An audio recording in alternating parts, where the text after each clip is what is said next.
Bonsoir, mesdames, bonsoir, mesdemoiselles, bonsoir, monsieur. Pardonnez-moi pour cette introduction un peu genrée, mais vous savez, c'est notre côté un peu ancien monde. On ne se refait pas. J'espère que la dame du premier rang s'est retournée. Le spectacle est ici, madame. Hein. Je sais, on va faire ce qu'on peut, mais c'est ici. Je suis ravi d'animer cette séance avec le jeune Paul, jeune de la réinfosphère, jeune talent prometteur de la réinfosphère. Bonsoir à tous, ravi de vous voir ce soir. La salle est quasiment pleine, en tous les cas pleine telle qu'on nous autorise à l'être. Ça fait plaisir de vous voir en nombre et le sourire aux lèvres.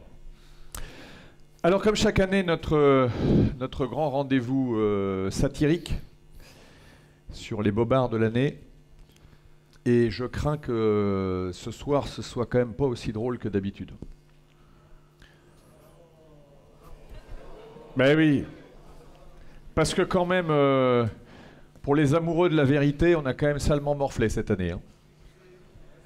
Et entre les élections américaines, on a vu de loin, mais comme on sait que 10 ans après, c'est chez nous ça se passe chez nous, et la crise sanitaire, où tout le monde s'en est donné à cœur joie, enfin tout le monde. Tous ceux qui font profession de médias, ou presque, hormis le petit village gaulois de la réinfosphère, qui grossit chaque jour, et que nous saluons une fois encore, mais c'était dur en préparant cette soirée. Donc je ne sais pas si on va tant rigoler que ça. Bah, honnêtement, un petit peu quand même, parce que l'avantage avec les journalistes, c'est que contrairement au reste de la population française, ils n'étaient pas, eux, au chômage partiel. Et donc, une grande capacité à bobarder tout au long de l'année sur tout un tas de sujets. Là encore, leur art ne s'est pas arrêté de suite. C'est bien l'optimiste des petits jeunes comme ça, là, c'est bien. Il a bien fait de venir. Bon, alors, ce soir, effectivement, comme d'habitude, on va remercier d'abord, vous d'abord, vous les premiers, chers spectateurs et chers électeurs, puisque vous avez voté à une élection importante, qui est la sélection de ces bobards, avec des votes innombrables et de qualité, mais qui nous ont quand même permis de départager les potentiels vainqueurs. Vous connaissez la philosophie de cette soirée, je le dis pour les nouveaux, les nouvelles et les nouveaux, comme dirait Macron, celles et ceux.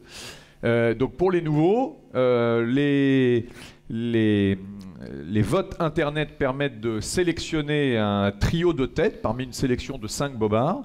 Et nous allons donc passer en revue pour chacune des 3 catégories que nous avons retenues cette année, chacun de ces 3 bobards qui sont arrivés sur le podium.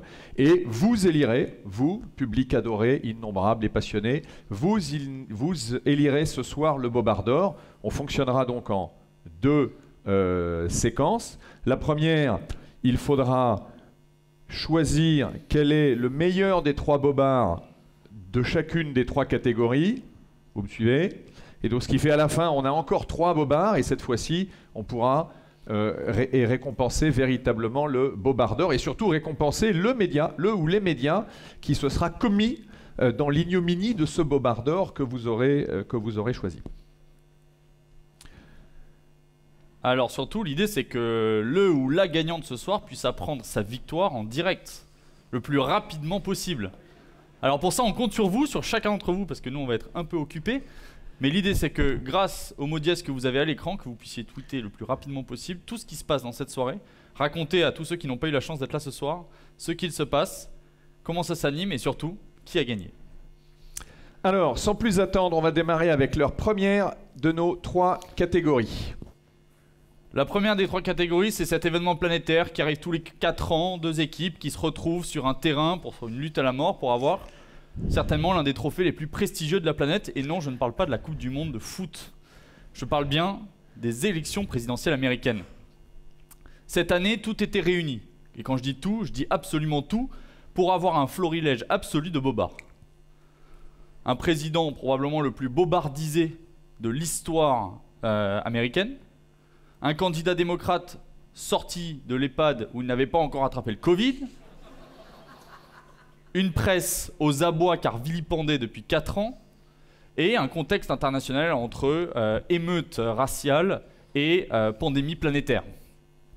Vous me voyez, la catégorie des bobards des élections américaines, des Biden bobards, a été plus que chargée. Et grâce à vos votes sur Internet, on en a sélectionné 3. Les 3, vous les avez certainement vus, ou en tous les cas vous les avez vus passer dans les médias que vous avez l'habitude de lire. Arros sur le Capitole, avec quasiment 26% des voix sur Internet. On verra si le suffrage de ce soir arrivera à faire un peu bouger les lignes. Le complot, et vous savez à quel point ce mot aujourd'hui est devenu courant dans la langue et dans les claviers de nos journalistes préférés. Et enfin, à un peu moins de 20% des voix, le Hunter Biden bobard. Là aussi, un bobard qui récapitule toutes les techniques de bobard qu'on a pu observer depuis les 11 dernières éditions des Bobards d'Or. Un bobard par censure, un bobard par dissimulation. Voilà, on risque de voir à peu près toute la palette technique de nos journalistes avec un seul et même bobard. Alors pour ceux dont l'anglais est hésitant, la Hunter Biden ne veut pas dire le bobard de celui qui chasse le Biden. Hunter est le prénom d'un des fils de Biden. Merci pour Moi, cette... personnellement, je n'ai pas encore appelé mes enfants chasseurs, mais pourquoi pas? Ce serait, On ne sait jamais. Et le bobard CNN n'a pas fait Flores, c'est pour une bonne et simple raison, c'est que CNN s'étant comportée comme elle s'est comportée, elle a été largement négligée et reléguée par les électeurs de Trump, et elle n'a plus la place qui lui convenait avant, et donc on ne pourra que se féliciter de ce vote qui traduit une semi-relégation d'un des médias les plus partisans aux États-Unis et qui ressemble partant à ceux que nous connaissons. On pourra malgré tout les voir en filigrane, hein, CNN, dans l'ensemble des 3 autres bobards. Alors, Paul. Premier bobard. Le bobard capital au Capitole. Oui, pour les nouveaux également, sachez qu'il y a un filon de jeux de mots tout au long de la soirée, hein, donc ne soyez pas surpris. Le 6 janvier 2021, suite à un discours, somme toute, relativement offensif de Donald Trump, des centaines de milliers d'électeurs de Donald Trump marchent sur le Capitole. L'ambiance est relativement pacifique, relativement bon enfant, comme en témoignent les nombreux selfies et autres petites blagounettes qu'ils exercent au sein du temple de la démocratie américaine. On peut marquer tout à fait un vol de pupitre, finalement assez inoffensif. Suite à cet événement quand même assez non anodin dans l'élection américaine, dans l'histoire américaine, les médias annoncent la guerre civile, la mort de la démocratie. Tout va mal, on est au bord du chaos. On annonce même la bagatelle de 5 morts, dont une des victimes, un policier du Capitole tué à coups d'extincteur. Voilà comment naissent les révolutions, voilà comment naissent les grandes révoltes de l'histoire. Et finalement, un mois après, on se rend compte qu'après avoir démystifié, enlevé la brume qu'avait construit l'ensemble des médias sur ce bobard depuis un certain temps, que l'ensemble, ou quasiment l'ensemble, est entièrement faux. Le policier n'est pas mort d'un coup d'extincteur, mais d'un AVC. Les 3 manifestants qui avaient annoncé avoir été tués lors de cet assaut sont morts de problèmes de santé. Et la seule manifestante qui a effectivement été tuée l'a été par un policier alors qu'elle essayait de rentrer sans violence excessive au sein du Capitole. On rappelle d'ailleurs que la famille de la victime attend toujours que le procès puisse avoir lieu et que le nom du policier qui a tué cette militante dans le dos est toujours, à ce jour, gardé secret par les autorités de Washington. Je ferme la parenthèse. Ni une ni deux, l'ensemble de la presse, et en particulier nos journalistes français préférés, s'emparent de l'ensemble de ces éléments, aussi peu vérifiés soient-ils, pour en faire, tout au long de cette journée, un florilège de bobards qui n'en finit plus. Comme vous pouvez le voir, même Joe Biden se rend sur la tombe de ce policier matraqué à coups d'extincteur, gonflant un peu plus, comme à chaque fois, la véracité, ou en tout cas la supposée véracité de ce genre de fait. Bobard suivant. Donc ce qui est important effectivement dans ce bobard, c'est que sur la base d'une émeute réelle dans laquelle on peut très bien imaginer qu'il se passe plein de choses qu'on ne voit pas en temps réel, on monte en épingle un événement et, vous l'avez compris, alors que les jours qui ont suivi le 6 janvier et le vote des grands électeurs américains auraient dû être consacré à la polémique sur quels sont les États qui peuvent certifier, peuvent n'avoir pas certifié, etc. En fait, ce débat a été totalement évacué par le fait que Trump et son staff aient dû se justifier sur la mort de 5 personnes qui, en fait, comme on l'a vu, n'étaient, pour 4 d'entre elles, n'avaient rien à voir avec l'émeute en question, qui, on le sait maintenant dans les rapports de la conclusion d'enquête, avait été finalement accompagné dans ses débuts par les forces de l'ordre. Donc on a un joli bobard par occultation qui pousse effectivement en l'espèce Trump, se défendre et tout son camp s'interroger sur sa propre violence au lieu de porter le fer sur le vrai sujet qui était la représentation qui sort de ces élections américaines dont on peut imaginer qu'elles aient été passablement truquées, et c'est l'objet de ce deuxième bobard qui est le bobard complot. Le bobard complot est assez simple, il nous a occupé, en tout cas pour tous ceux qui ont suivi ça de près, très longtemps, puisque vous connaissez les grandes dates d'une élection américaine, c'est-à-dire que vous votez au mois de novembre, et puis en fait, les fameux grands électeurs ne se réunissent qu'en janvier, et c'est à la fin du mois de janvier que le président est investi ou réinvesti. Et donc tout ce temps-là est un temps long, et a été mis à profit pour essayer de tuer dans l'œuf toutes les contestations du camp Trump quant aux innombrables allégations de fraude électorale. Et donc, effectivement, vous l'avez suivi à plein d'égards, pardon, à plein d'égards, les équipes Trump dans différents États ont pu montrer des soupçons de fraude dans le vote, des soupçons de fraude dans le vote par correspondance. Vote par correspondance qui, rappelons-le, est interdit en France parce que l'on sait qu'il est source d'éminentes manipulations et d'éminents trucages. De la même manière d'ailleurs que le vote par informatique. Qu'on a souhaité, comme par hasard, essayer de nous remettre dans nos élections à nous. Finalement, ça n'a pas passé le mur de l'Assemblée nationale cette fois-ci, mais nous aurons droit de nouveau à ce numéro. Si ça a la même vie que le pass sanitaire, on devrait y arriver. C'est ça. Et donc, effectivement, à plein d'États, dans plein d'États, les Trumpistes ont montré des preuves ou des indices forts d'irrégularité dans l'élection.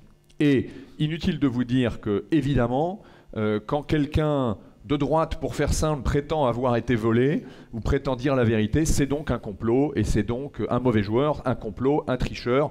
Et nous avons eu tout un déchaînement dans toute la presse, et là la presse française dans sa globalité mérite ce bobard si c'est à elle que si c'est celui-ci que vous retenez, avec plein de ressorts psychologisants. On vous a mis quelques exemples de deux universitaires qui se disent mais pourquoi sont-ils complotistes? Parce qu'en fait on leur a piqué les élections là. Donc en fait c'est pas parce qu'ils sont en train dans un délire psychotique. Le récit de la fraude électorale permet de rendre à un monde perçu comme complexe et hostile un semblant d'ordre, de contrôle et de certitude. Merci les gars, bravo. Allez, prenez un milkshake et dégagez.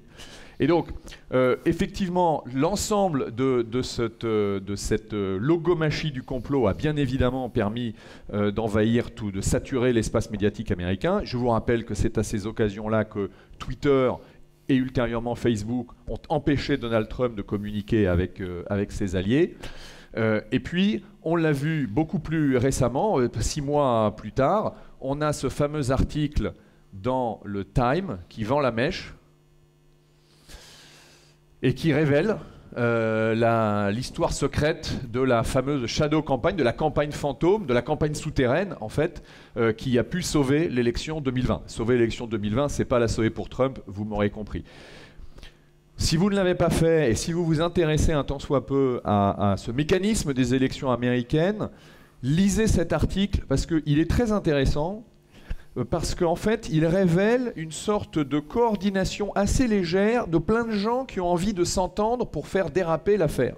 C'est-à-dire que c'est l'inverse, on pourrait avoir une espèce de complot très pyramidal, mais comme vous le savez, ceux qui connaissent les États-Unis savent que... Enfin, tout le monde sait que c'est un État fédéral, et que, en fait, finalement, l'État fédéral, à plein d'égards, a parfois assez peu de pouvoir dans les États, qui sont très libres. Et donc, l'article du Time révèle, effectivement, l'ensemble des accointances, des volontés des uns et des autres de faire chuter, de voler l'élection en fait à Trump. Et ce qui nous importe aujourd'hui, c'est évidemment pas de dire de notre pauvre petite estrade si cette élection a été volée. Ce qui est certain en tout cas, c'est que partout où il y avait un certain nombre de doutes légitimes, tout ceci a été balayé évidemment par cette logique de complot. Pour être tout à fait actuel, je voudrais partager avec vous quelques informations que vous avez peut-être vues. Je vous signale qu'au moment de l'élection, énormément de résultats électoraux des États ont été contestés, et les contestations sont en train d'arriver avec ce qu'on appelle des audits maintenant. Je vous donne quelques exemples. Il y a 10 jours, on apprenait que dans le New Hampshire, on s'est rendu compte que les machines électroniques de vote comptabilisaient des votes qui n'arrivaient de nulle part. Que dans l'État de Géorgie, qui a été si discuté pour l'instant dans le comté qui a fait l'audit, on a identifié 20 000 bulletins de vote qui étaient faux. inutile de vous dire dans quel sens, et le fameux comté de Maricopa dans l'Arizona qui vient de démarrer son audit a approuvé que sur 2,1 millions de votes apportés par les machines à voter, enfin par les calculs des machines à voter, il manquait 20% de bulletins de vote. Voilà, et l'audit de l'État de Pennsylvanie est attendu pour la semaine prochaine, et j'ajoute que si vous avez suivi, vous avez plus de 30 États tenus par des majorités républicaines qui cherchent aujourd'hui à modifier les règles du vote, qui ont été particulières. Vous savez que dans certains États américains, vous pouvez voter sans aucune pièce d'identité. Donc évidemment, vous pouvez voter 2 fois, 3 fois, 10 fois s'il le faut. Vous pouvez voter quand vous êtes mort. Moi j'ai appris ça, je croyais que c'était qu'en Corse qu'on faisait ça, mais donc on fait ça aussi dans le Minnesota. Bon, il doit y avoir un truc. À mon avis, le Minnesota a dû être découvert par un pionnier corse. Bon, bref. Mais n'en tenez pas trop rigueur à l'ensemble de nos journalistes, tout ça n'est évidemment qu'un malheureux hasard. Bien sûr. Voilà, donc à lire, c'est intéressant parce que c'est une manipulation du suffrage qui ne peut pas nous laisser indifférents puisque nous savons que dans bien des États, le suffrage pourrait amener des résultats électoraux bien inversés de ceux qu'espèrent les gens qui dirigent les médias dont nous parlons. Troisième bobard. C'est le bobard Hunter Biden, et même si ce n'est pas le chasseur Biden, c'est celui que les médias auraient dû chasser. Je m'explique, non pas une technique de bobard, il est bon, hein. Non pas 2 techniques de bobard, mais bien 3 techniques de bobard, et encore, ça c'est parce qu'on a fait notre travail comme la majorité des journalistes, c'est-à-dire de façon assez superficielle. Et que s'ils étaient allés creuser, si nous étions allés creuser comme eux auraient dû le faire, on aurait certainement trouvé d'autres techniques de bobard. Vous ne connaissez pas Hunter Biden, et pourtant, comme je l'ai dit, si les médias avaient fait leur travail, ben vous devriez. Hunter Biden, c'est qui? C'est le fils du président américain, le sauveur de la patrie, Joe Biden, qui, sur qui, un an avant les élections, le FBI décide de lancer une enquête, quelque chose d'assez anodin finalement, pour des malversations financières, Hunter Biden ayant une société qui faisait du business avec l'Ukraine et la Chine, des pays dans lesquels les États-Unis n'ont évidemment aucun intérêt géopolitique, et qui marchandait des rencontres avec son père, qui était l'ancien vice-président, là aussi un sombre inconnu, contre évidemment des espèces sonnantes et trébuchantes. On sait maintenant que le FBI a caché cette enquête pendant plus d'1 an pour éviter d'avoir une répercussion sur la candidature de son petit papa, mais si seulement ça s'arrêtait là. Parce que ce qui s'est passé, c'est que dans un premier temps, le New York Post a sorti cette affaire. Premier bobard, le bobard par censure. Facebook et Twitter, qui ont depuis montré leur véritable visage, ont évidemment coupé, tout simplement, censuré les comptes du New York Post. Vous êtes un des journaux américains les plus réputés et votre compte Facebook n'existe plus. Première technique de bobard. Évidemment, la même chose s'applique sur Twitter, puisque même si les deux sont concurrents, ils appliquent finalement les mêmes méthodes et il n'y a pas grand-chose qui change. On notera quand même le demi-aveu en forme de prise de conscience. Le patron de Twitter, Jack Dorsey, a reconnu que la communication de sa plateforme n'avait, entre guillemets, pas été super. Ouais, on n'a pas été super, c'est vrai. C'est pas cool. Deuxième technique de bobard, c'est le traitement médiatique en France. Et ça, finalement, c'est le bobard par dénigrement. On se rapproche du bobard par complotisme, mais on n'y va pas tout à fait. On dénigre, c'est une théorie fumeuse. Hunter Biden ayant perdu son ordinateur dans lequel on a retrouvé des mails qui expliquaient de façon assez claire, assez limpide, je vous donne un contact avec mon père contre de l'argent. Voilà, c'est un soupçon, un doute, une légère supposition. Deuxième technique de bobard. Troisième technique de bobard, c'est quand l'enquête s'ouvre finalement de façon ouverte après l'élection, un bobard par occultation où là tout d'un coup plus personne n'en parle. Le Figaro a mis 8 mois à sortir un article sur le sujet. Un peu longuet, vous nous direz, surtout que si les malversations financières avaient été les seuls problèmes de Hunter Biden, nous aurions pu à la limite, devant la complexité du sujet, excuser nos journalistes préférés, mais malheureusement, ce n'est pas que ça. Puisque ce fameux Hunter Biden verse aussi dans les vidéos porno amateurs, verse aussi dans tout un tas de scandales, une boîte de Pandore qui grandit avec tout un tas de secrets qui ont été révélés grâce à un MacBook oublié chez un réparateur. Là encore, triple technique. Toujours aller récupérer ses affaires au récupérateur, au pressing. Au pressing, les tickets de... bon, bref, pressing. Pardon, excuse-moi, je sais quelque chose mais utile je t'en prie, tu fais bien. Pour nos spectateurs. Ça évitera surtout de donner des billes aux journalistes qui, bizarrement, sont beaucoup plus intéressés par ce que nous faisons, nous, que ce que fait Hunter Biden. Donc un grand bobard dans toute sa beauté, un poil plus complexe, mais quand même assez magique. La véritable info, tout ça, parce que si à la limite il n'avait pas creusé sur un scandale lié à un proche du président, qu'est-ce que ça aura changé? Vous me dites pas grand-chose, et bien finalement si. On sait aujourd'hui que 36% des électeurs de Biden n'étaient pas au courant des agissements de son fils au moment de l'élection américaine, et que 13% des électeurs de Biden auraient changé leur vote. Ce qui aurait fait à peu près 4% de changement, et donc, peu de sentiment quand on voit, comme l'a expliqué Philippe juste avant, la proximité et l'écart, ou le faible écart supposé dans certains comtés, potentiellement un basculement complet de l'élection américaine. Donc une très très belle performance de la part des journalistes, non pas seulement français mais du monde entier, que je vous demande très chaleureusement d'applaudir.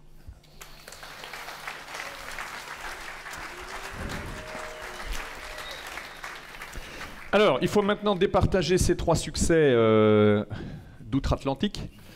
Donc nous avons le bobard du Capitole, nous avons le bobard du complot sur le résultat des élections, et puis nous avons le bobard du fiston.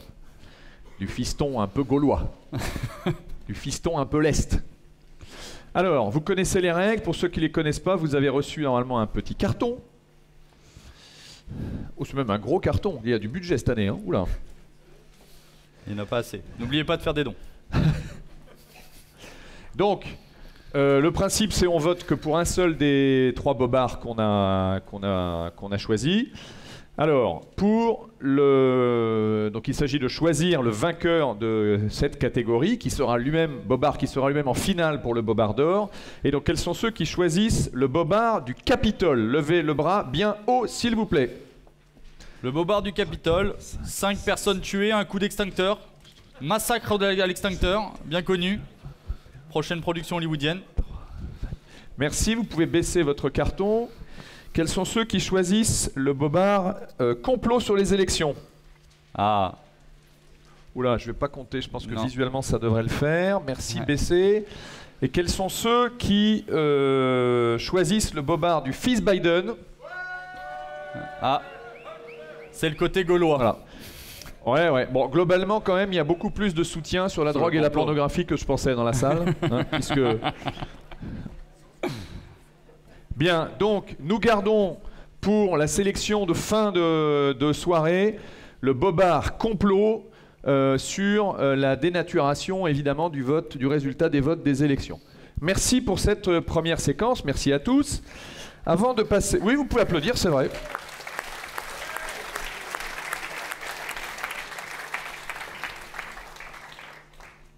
Ce qui est drôle dans cette affaire quand même, c'est qu'il y a 2 choses intéressantes. Premièrement, c'est si effectivement dans de nombreux États américains on se rend compte qu'il y a eu tricherie, qu'est-ce qui va se passer? Ça va être intéressant. Et deuxièmement, c'est les fadaises de Biden Senior, de Biden Junior vont finir par coûter son poste à Biden Senior, qui est quand même pas d'une vaillance extrême, et laissant la place à Madame Kamala Harris, qui a à peu près une sorte de Audrey Pulvar qui aurait réussi. Et elle a à peu près tout pour nous séduire, et donc il faut regarder ça de près.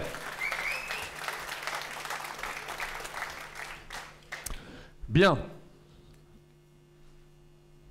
On va vous montrer une petite vidéo, parce que le rôle des bobardeurs, c'est de saluer des bobards, de les sélectionner, c'est aussi de nous faire progresser tous en termes de compréhension et de pédagogie sur la désinformation la plus vile et la plus sournoise. Et donc voici une petite vidéo pédagogique que nous intitulerions « Vidéo vocabulaire ». À vous les studios.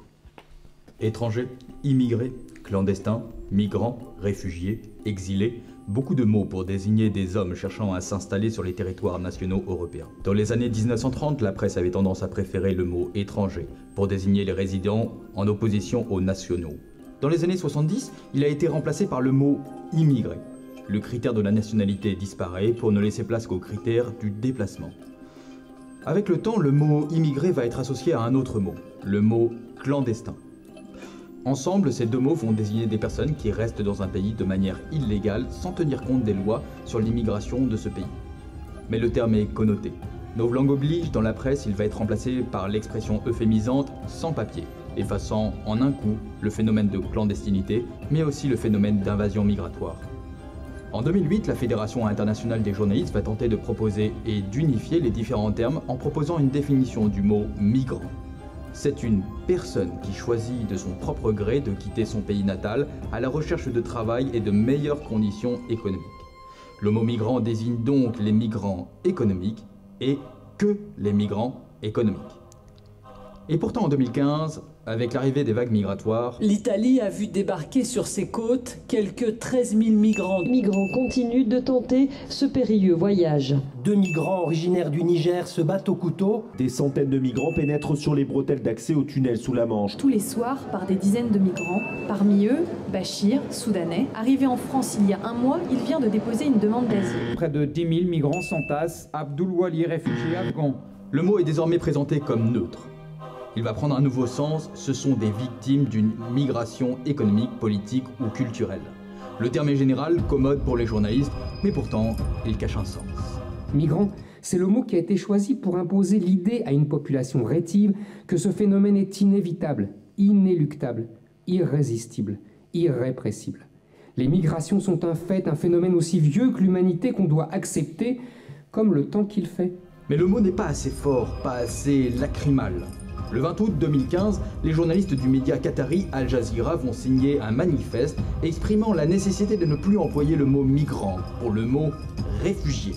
Le terme parapluie de migrant ne suffit désormais plus pour décrire l'horreur qui se déroule en mer Méditerranée. Il a évolué pour devenir un outil péjoratif qui déshumanise et distance. C'est un mot qui ôte la voix aux personnes qui souffrent. Le journaliste Jean Quatremer va monter au créneau. Il demande dans les pages de Libération de ne plus dire migrant, mais réfugié. Le mot migrant est un cache-sexe sémantique qui permet de nier la spécificité du drame humain qui se joue à nos frontières, un mot connoté négativement. Depuis 2015, le mot réfugié est employé massivement avec les migrants. Les journalistes cultivent une confusion entre les deux mots. Dans les médias, la crise des migrants deviendra même la crise des réfugiés. La situation des réfugiés est toujours aussi compliquée. Les réfugiés dormaient même sur le trottoir. Tout un symbole pour ces réfugiés qui ont l'impression d'être devenus le rebut de l'humanité. Dans un camp de réfugiés, cet Algérien veut rejoindre l'Italie. Passionné de cuisine, Nabil a été choisi par le Haut Commissariat pour les réfugiés. Ils sont cette année 80 anciens migrants à être invités au fourneau. Hadi passe ses journées sur son lit, dans ce camp de réfugiés. Pour pouvoir sortir de Grèce et venir ici, nous disons que nous sommes afghans, car ils ne nous laisseraient pas partir de là-bas avec notre vraie identité. Pourtant, ce mot a un sens particulier. Il a été défini par la Convention de Genève en 1951. C'est un statut juridique désignant toute personne qui, craignant avec raison d'être persécutée du fait de sa race, de sa religion, de sa nationalité, de son appartenance à un certain groupe social ou de ses opinions politiques, se trouvant hors du pays dont elle a la nationalité. Parler de réfugiés plutôt que de migrants, c'est interdire aux citoyens de penser les conséquences à court, à long et à moyen terme de ce mouvement massif de population. C'est cacher la réalité de ce que sont les mouvements de population et leurs raisons. C'est privilégier l'émotion pour nier toute réflexion. Mais parler de réfugiés pour les Albanais alors que l'Albanie est considérée comme un pays sûr, c'est un bobard, comme diraient les journalistes aujourd'hui, une fake news. Depuis 2018, les journalistes ont trouvé la parade et emploient un nouveau mot, exilé. Est-ce que les artistes n'en font pas trop concernant les exilés? D'abord, qu'est-ce qu'on appelle un exilé? Un exilé, contrairement à un migrant, parce que je n'aime pas le mot de migrant... Le mot était réservé au SDF, c'est l'exilé de la société. La presse veut désormais l'employer pour les clandestins. Le mot est fortement lacrymal. Dans son sens propre, il désigne quelqu'un qui est obligé de vivre ailleurs que là où il est habituellement, où il aime vivre, ce lieu où il se sent étranger, mis à l'écart. Bien loin de la question du réfugié, l'exilé est coincé entre le déracinement et l'exclusion. Une exclusion dont les Européens sont évidemment responsables.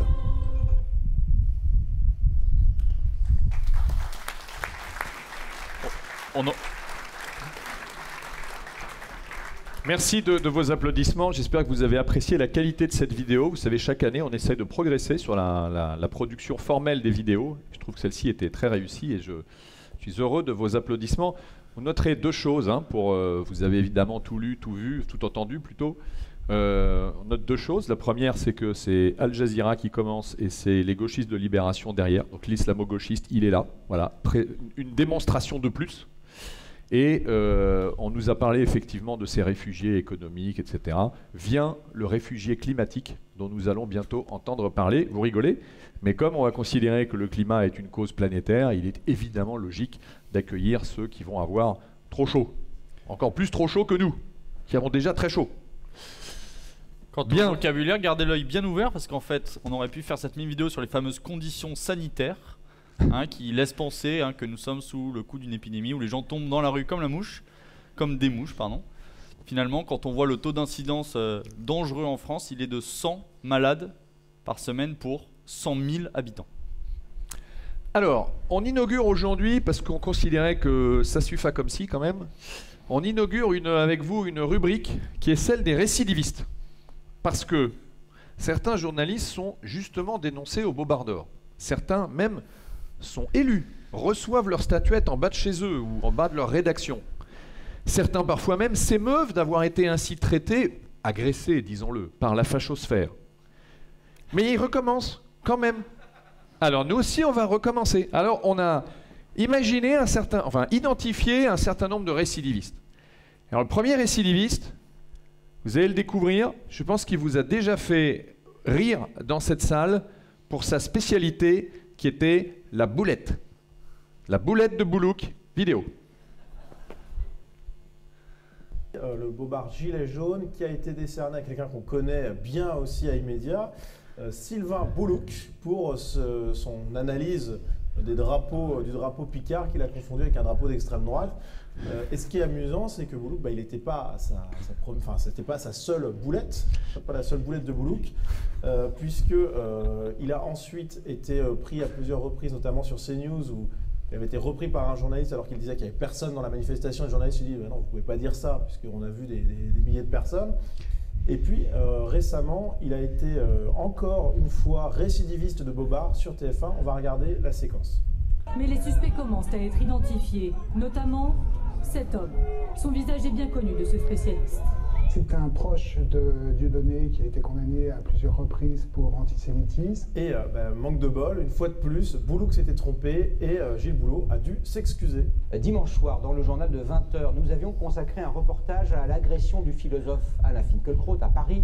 Dans ce reportage, un historien spécialiste des mouvements radicaux pensait avoir reconnu l'un des agresseurs comme étant un proche de Dieudonné. Il s'agissait d'une erreur. Ce n'était pas la même personne. Oui, alors les boulettes répétées de Boulouk confirment tout à fait une thèse que je rappelle assez souvent, à savoir qu'un expert, ce n'est pas quelqu'un qui dit des choses justes, c'est quelqu'un qui dit les choses qu'on attend de lui, qu'il certifie des informations politiquement correctes, même si elles sont fausses. Alors Boulouk, c'est extraordinaire, parce que voilà quelqu'un qui commence sur les chaînes en continu, commence sur BFM, comme une boulette. Une énorme boulette. Une énorme boulette. Qui lui vaut d'ailleurs le Bobardor. Qui lui vaut le Bobardor, bravo. Il continue sur CNews, nouvelle boulette, et quand TF1 voit que cet expert est absolument excellent parce qu'il apporte toujours de l'eau au moulin du politiquement correct, il le recrute. Donc il monte en gamme, il monte en carrière grâce à ces boulettes. Et donc, à chaque fois qu'on voit un expert, il faut se demander, mais pourquoi on l'invite? Eh bien, généralement, on l'invite pour conforter les mensonges dominants. Alors, généralement, ils le font avec un peu plus de subtilité que Sylvain Boulouk. Mais celui-là, il est vraiment très bon. Il est vraiment très bon. Et à mon avis, c'est pas la dernière fois qu'il reçoit un prix au Bobardor s'il continue sur cette lancée. Et ben voilà, il avait raison, effectivement, puisque... alors, il n'y a pas de prix, mais il y a une mention honorable quand même. Parce que la boulette de Boulouk démontée par Boulot, ça fait quand même... pour nous, c'est du boulot aussi. Hein. Alors, voilà un récidiviste, on en verra un autre tout à l'heure. Et nous allons, je propose, attaquer notre deuxième thématique incontournable. Incontournable. Le Bobide-19. On aurait pu l'écrire différemment. Hein, c'est un lien entre Bobard et Covid. Non, parce que par là, ça n'a pas beaucoup rigolé. Et je pense que ça n'a pas... Voilà. Alors là aussi, les votes sont aussi implacables qu'une démonstration d'Olivier Véran. On a 30% sur le bobard du masque, 31% sur le bobard dit de laboratoire et 17% sur le Lancet. On garde toujours cette petite dimension anglo-saxonne qui est notre marque de fabrique à Paul et à moi. Après Hunter, maintenant c'est le Lancet. Alors, c'est parti. Premier bobard. Le bobard de laboratoire. Alors c'est passionnant parce qu'on est en plein dedans, si j'ose dire. Et ça porte bonheur. La première chose de ce bobard de laboratoire, c'est évident qu'à un moment donné quand même, il y a un certain nombre de gens qui se sont dit, mais ça vient pas de nulle part. Alors évidemment, les bas du front, les neuneux, vous, nous, plus vous que moi d'ailleurs, mais vous, nous, on se dit, mais d'où ça vient? C'est quand même pas normal, un truc comme ça, par un pangolin qui fait le tour de la planète en classe affaires, ça ne marche pas, ça vient d'ailleurs. Et alors on réfléchit, puis on s'envoie des trucs, et t'as vu le machin du Bignou de l'Inserm qui a fait son truc dans le labo avec le truc P4, on comprend pas tout, mais on fait ouais j'ai bien vu le P4. Bon. Et donc, merci madame, merci beaucoup. Et donc, effectivement, au moment où ce virus naît, pour notre plus grand malheur, apparaissent effectivement les remarques et les premières questions. Alors, évidemment, déluge de complots. J'ai un sentiment que c'est même pas un complot pour essayer de protéger quoi que ce soit. C'est juste parce que, de toute façon, les mecs qui disent ça sont des types qui complotent, donc comme ils disent un truc, c'est un complot. Voilà. Et d'ailleurs, on fait, alors là possible, vous avez toujours les analyses sociologiques très importantes. Donc on se rend compte d'ailleurs que les électeurs patriotiques ou nationalistes sont 38% à penser que le coronavirus a été intentionnellement fabriqué dans un laboratoire, soit plus du double de la moyenne, contre à peine 6% chez les électeurs macronistes. Donc 94% des électeurs macronistes, costard, cravate, bagnole, boulot, tout va bien, hyper informés, tablette, New York Times, et les mecs disent non, c'est pas possible ça. Ça c'est vraiment un raisonnement de gilet jaune de merde. Et donc voilà ce que ça donne. Alors on s'est dit, bon bah ils ont peut-être raison, alors on va la mettre un peu en veilleuse, hein, puis on va attendre. De toute façon, on est masqué, on peut pas sortir, on peut rien dire. Donc, et puis, bah, finalement, on se rend compte d'abord que la thèse n'est plus exclue, que la question de l'origine se pose sérieusement. Et effectivement, vous le savez maintenant, la majorité des articles de presse sur le sujet laissent entendre que ça vient évidemment pas du pauvre pangolin qui s'est un peu laissé aller, mais plutôt d'une manipulation. Et on se rend compte d'ailleurs que dans ce laboratoire de Wuhan et probablement dans d'autres, il y avait de quoi faire ce type de manipulation. Alors on a appelé la science, vous savez, les bacs plus 42 là, qui s'occupent de nous en blouse blanche. Désolé s'il y en a dans la salle, hein, mais ce sera l'exception qui confirme la règle. Et donc, je vous propose d'écouter Madame Je sais tout, décorée par Monsieur Je sais tout de l'Élysée, Karine Lacombe. Vous croyez à l'hypothèse d'un virus échappé d'un laboratoire? Non, je n'y crois pas. Parce que j'ai vu de nouvelles études, de nouvelles questions se poser autour de ça. Vous avez vu? Je n'y crois pas. Vous n'y je croyez n'y crois pas. On ne trouve pas de traces dans le génome que l'on connaît bien maintenant, de traces, on va dire, artificielles ou construites par l'homme dans le génome. Donc non, je n'y crois pas. On remarque que dans les mails qu'a reçu le docteur Fauci au tout début de l'épidémie, un des premiers mails qu'il reçoit, c'est « Le virus porte toutes les marques d'un virus fabriqué par l'homme ». Voilà. L'info n'est certainement pas redescendue jusqu'à Karine. Dr Fauci qui a été le premier à trahir Trump sur ce sujet, et nous devons reconnaître que le premier à avoir dit « Salut, cette histoire, ça doit venir des Pékinois », c'est quand même Donald.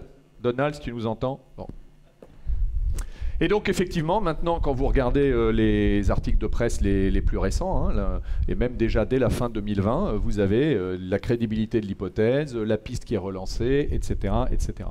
Et donc maintenant, on n'est plus à... Enfin, vous voyez les titres, hein, le virus se serait échappé. Donc maintenant, on commence à être dans l'affirmative.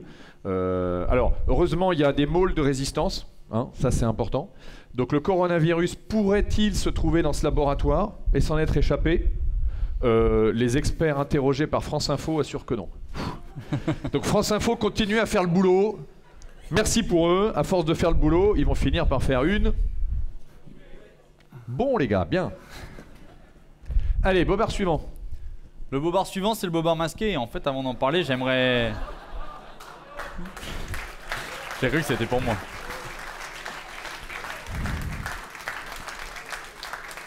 Ça me fait penser à... Enfin, lui, il est trop jeune, mais ceux qui ont mon âge, vous vous souvenez de la compagnie créole? Au bal masqué, oh et oh et on danse, on danse. J'étais effectivement bien trop jeune. Et tu regrettes? Le bobard masqué, il se résume dans une chansonnette que vous connaissez tous. 3 pas en avant, 3 pas en arrière, un pas de l'autre côté, un pas de l'autre côté. Parce que le bobard masqué, c'est exactement ça. En mars dernier, je ne sais pas si vous vous rappelez, quand ce fameux Covid est arrivé sur notre sol, hein, on a commencé à entendre parler. Pas de solution, le masque, vous l'avez tous entendu, ne sert à rien.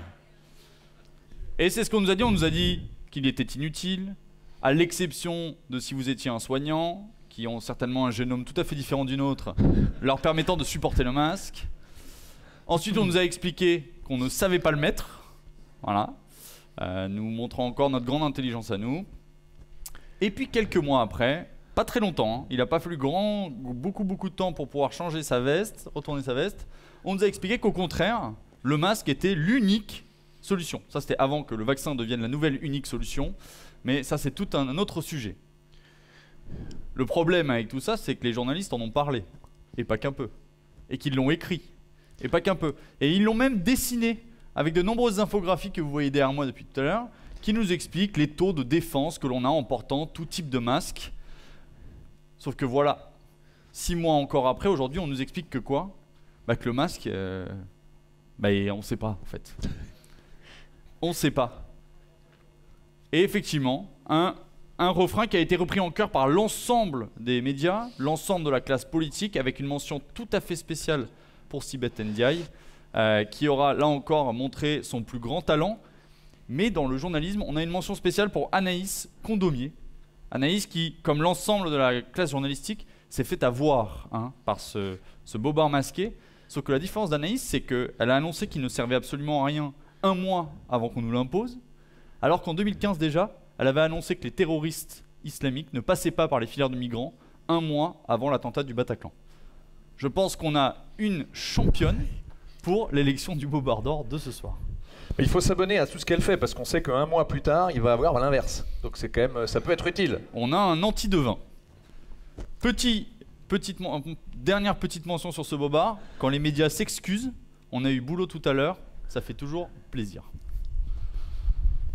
Vous avez sans doute entendu ce discours selon lequel le masque chirurgical était inutile pour l'ensemble de la population. Les Français ne pourront pas acheter de masques dans les pharmacies parce que ce n'est pas nécessaire quand on n'est pas malade. Eh bien, dire que le masque de chirurgien ou de soins était inefficace pour se protéger contre le virus, c'était une erreur.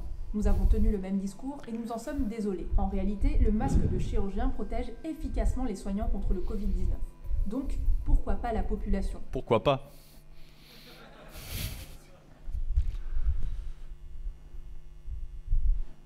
Je crois que c'est la fin de la vidéo. On est subjugués, comme vous tous. Voilà, donc note officielle de la PHP qui regrette qu'un discours simplificateur, véhiculé pas par nous, nous on écoute sagement, pas toujours, bon, enfin grosso modo on écoute ce qu'on nous dit, un discours simplificateur a véhiculé des notions inexactes autour de l'efficacité des masques. Voilà, il faut toute cette espèce de novlangue sanitaro-bureaucratico insupportable pour dire le gouvernement s'est trompé et nous a enfumés. Voilà, mais ça on peut pas écrire ça. On peut pas écrire ça. Bobard suivant. Bobard suivant, c'est le Bobard Lancet. Alors vous le savez, je pense que vous le savez, c'était tellement énorme. Le Lancet, comment dire, c'est un peu comme le guide Michelin, si vous voulez. C'est quand même ce qu'il y a dedans, c'est vrai. Je suis sincère. Je parle du guide Michelin. Tous les ans, on dit oh là, ils exagèrent, 2 étoiles, 3 étoiles. De toute façon, dès qu'il y a des étoiles, il y a toujours des problèmes. Mais en tout cas, cette histoire de Lancet, le Lancet, c'est vraiment la Bible. C'est vraiment la Bible de la science médicale. Et donc, le Lancet s'empare du sujet du coronavirus. Vas-y mon vieux, c'est à toi. Il est 20h, bonsoir à tous. Voici les titres de l'actualité de ce samedi. À la une ce soir, est-ce la fin du débat sur l'efficacité de la chloroquine? La publication d'une vaste étude sur 15 000 patients pourrait mettre un terme à sa prescription en France. Madame, monsieur, bonsoir, bienvenue dans ce journal. Voici les titres. Faut-il arrêter la chloroquine? La France va réétudier la question, conséquence d'une dernière étude basée sur 96 000 cas. Le médicament n'aurait aucune efficacité contre le coronavirus, il serait même dangereux pour certains patients. Donc on a effectivement une ouverture absolument triomphale des journaux TF1 France 2, qui sont d'habituels lecteurs du Lancet, et il faut reconnaître que les gens qui écoutent TF1 France 2 sont intéressés aux recensions qui peuvent être faites par les présentateurs du 20h sur le Lancet. Et même des follicules régionaux tout à fait séduisants, comme le Télégramme de Brest. J'espère qu'il n'y a pas plus de Bretons que de Corse tout à l'heure dans la salle. Bref, s'empare d'un sujet qui évidemment a dû être fouillé par le chroniqueur ou peut-être même le rédacteur en chef, on ne sait jamais. Bon, la réalité, vous la connaissez, c'est que est sortie dans cette fameuse étude The Lancet qui est l'acmé des publications scientifiques, une étude qui démontre avec tout ce qu'il faut que l'hydroxychloroquine non seulement n'apporte rien pour soigner les malades de la Covid ou du Covid, mais en plus aggrave la situation. Bref, très vite, là on est sur le 22 mai 2020, très vite on a un certain nombre de scientifiques quand même qui disent moi je la sens pas cette étude. Là je vous traduis les 3 paragraphes en anglais, okay, je la sens pas cette étude. Et donc c'est vrai, c'est ce que ça veut dire. Et donc on commence à avoir effectivement cette d'éminents scientifiques qui se disent ça sort de nulle part, ça sort très vite et c'est plus que suspect. Effectivement, là, vous êtes sur un autre scientifique qui explique que c'est compliqué d'avoir, il n'y a pas vraiment d'argument, que c'est étrange qu'on ait pu aussi vite, alors que des études ne sont pas terminées, avoir les explications que l'on fournit. Et pour cause, systématiquement, ce fameux essai Discovery qui était conjointement avec les études mentionnées dans le Lancet, donc là, je propose d'avancer sur ce que je voulais dire. Voilà, donc on arrive sur des scientifiques qui doutent de l'étude de The Lancet sur la chloroquine, et puis on se rend compte quand même que le scandale étant international et immense sur cette publication-là, et que notamment parce qu'on a eu chez nous le professeur Raoult, qui est connu, comme vous le savez, mondialement, et qui n'est pas du genre à se laisser faire, et qui lui aussi mériterait d'être salué pour... il a peut-être plein de défauts et il est peut-être égocentrique, mais ce type a une verticalité et une façon de renvoyer les journalistes dans ses buts qui lui mériterait un petit applaudissement d'honneur au Bobardeur, je pense.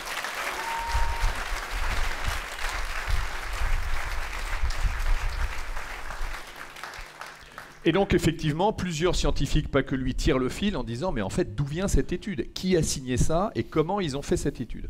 Et assez vite, on se rend compte que et The Lancet, pour préserver sa crédibilité, se rend compte qu'on est obligé de mettre en doute le sérieux de l'étude, et on met à ce point l'étude en doute que la revue donc prend ses distances, publie donc sur son site ce que vous voyez, donc retracted, c'est-à-dire que nous annulons, invalidé, et 3 des 4 signataires, qui étaient d'ailleurs de généreux inconnus de cette signature, disent ouais, enfin moi j'ai vaguement participé, je ne sais pas trop quelle était la conclusion et j'assume pas. Voilà. Et le 4e, on l'a pas retrouvé, je pense qu'il doit être dans une cave du FBI, je sais pas où. Bon. Certainement pas ça, envie d'être honoré. Ça. Il a pas envie d'être honoré au Bobardeur, c'est dommage. Ou alors c'est Karine Lacombe. Non.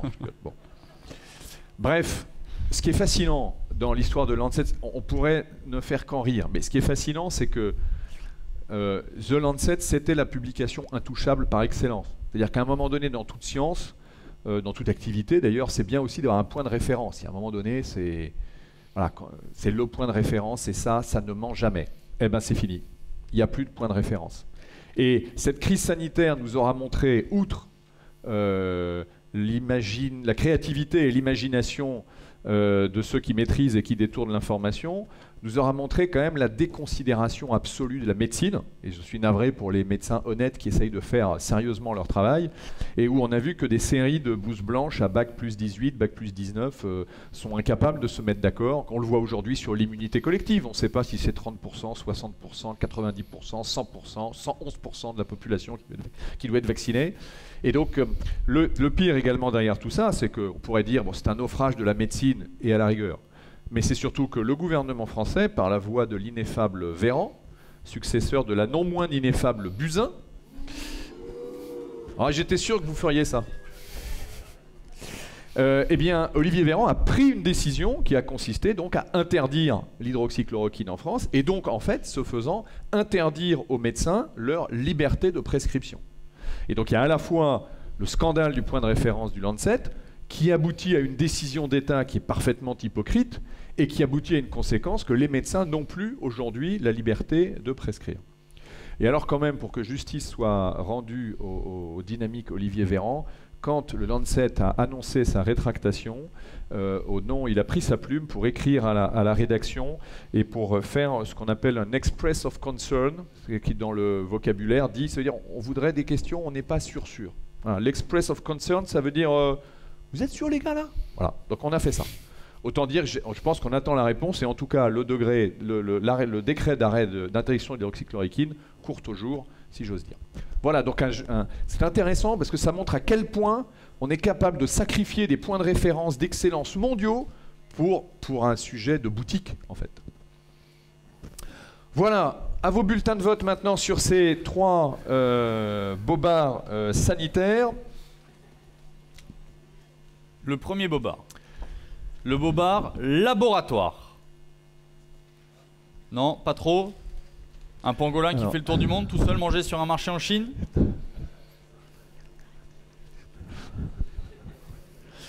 Ok, c'est noté. Je suis huissier de justice, pour ceux qui en doutent. On enchaîne avec le bobard masqué. Ah, ça va être... 1, 2, 3, 4. Ah, ça va être serré. Ça va être serré.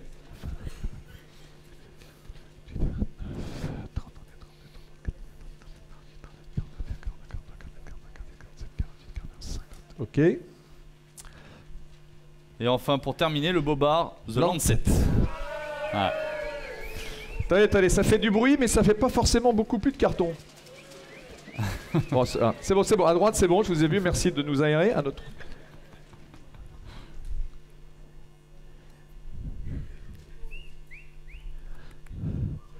Ah, c'est bon, Lancet, vous avez gagné. Bien, et donc deuxième candidat sur notre séquence Covid, le bobard Lancet. Alors, avant de changer de séquence, on va vous montrer une deuxième vidéo. On a vu qui pourrait s'apparenter à la notion de vocabulaire, mais vous savez que les médias, on les critique, mais c'est un peu comme The Lancet, ils ont un point de référence, c'est leur charte de déontologie. Et ça, c'est sacré. Illustration en images. La presse française ne diffuse pas d'images violant le principe de dignité humaine. Bonjour. En France, les journalistes ont une déontologie. La dernière version date de mars 2011. Au nom de cette déontologie, les journalistes vont faire le choix de diffuser ou non une image. Partant du principe que le poids d'une image est plus fort que celui des mots, la rédaction va faire le choix de diffuser ou pas une image à l'ensemble du public, rendant par conséquence accessible ou inaccessible l'essence de l'information. C'est l'élitisme des bureaux de rédaction qui choisit pour le peuple. Mais l'appréciation varie en fonction du message à faire passer. Comme le dit Hervé Brussini, le directeur de France TV Info, il y a une prise de conscience à faire passer. Alors que la pudeur et la tradition journalistique conseillent de ne pas diffuser d'images de morts, l'ensemble de l'élite des bureaux de rédaction va choisir de passer en une, le 4 septembre 2015, la photo du petit Aylan Kurdi, un enfant mort, échoué sur une plage turque à Bodrum. L'horreur, par contre, il ne faut pas la montrer lorsque Yassine Sali décapite le 26 juin 2015 son patron en Isère, lorsque le journaliste James Foley est décapité par l'État islamiste. Puisqu'il faut montrer l'horreur sur nos écrans, voilà les premiers mots d'Olivier Ravanello pour introduire son édito montrant des images d'enfants morts en mer Méditerranée. Pour un homme dans le coma, en revanche, l'horreur ne doit pas être montrée. La question est différente. Le 9 janvier 2015, la famille de Vincent Lambert diffuse une vidéo, on voit Vincent réagir.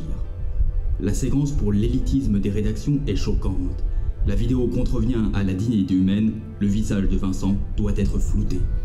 L'horreur doit être montrée lorsqu'on accuse les forces de Bachar el-Assad d'avoir massacré le village de Ghouta en août 2013. En revanche, il faut cacher les images lorsqu'un mouvement de foule provoque 1603 morts en Arabie Saoudite, pays ami de la France. L'horreur, il ne faut pas la montrer lorsqu'après les attentats du Bataclan, une photo montrant la salle jonchée de corps circulera sur les réseaux sociaux. La presse et les pouvoirs publics se ligueront pour stopper la diffusion de l'image. l'élite rédactionnelle choisit de diffuser les images selon une déontologie bien à elle, pour diffuser une idéologie. Le CSA veille à la bonne application de ces règles.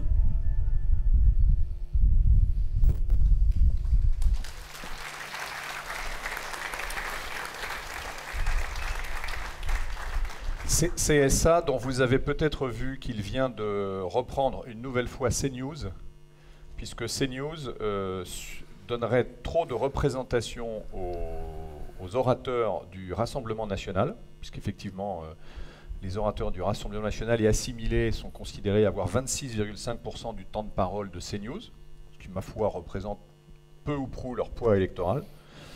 Dans le même système de mesure et sur la même question, France Inter se targuait brillamment d'un 3%. Autant vous dire que le courrier du CSA a dû se perdre. Mais c'est pas grave. Alors, on continue.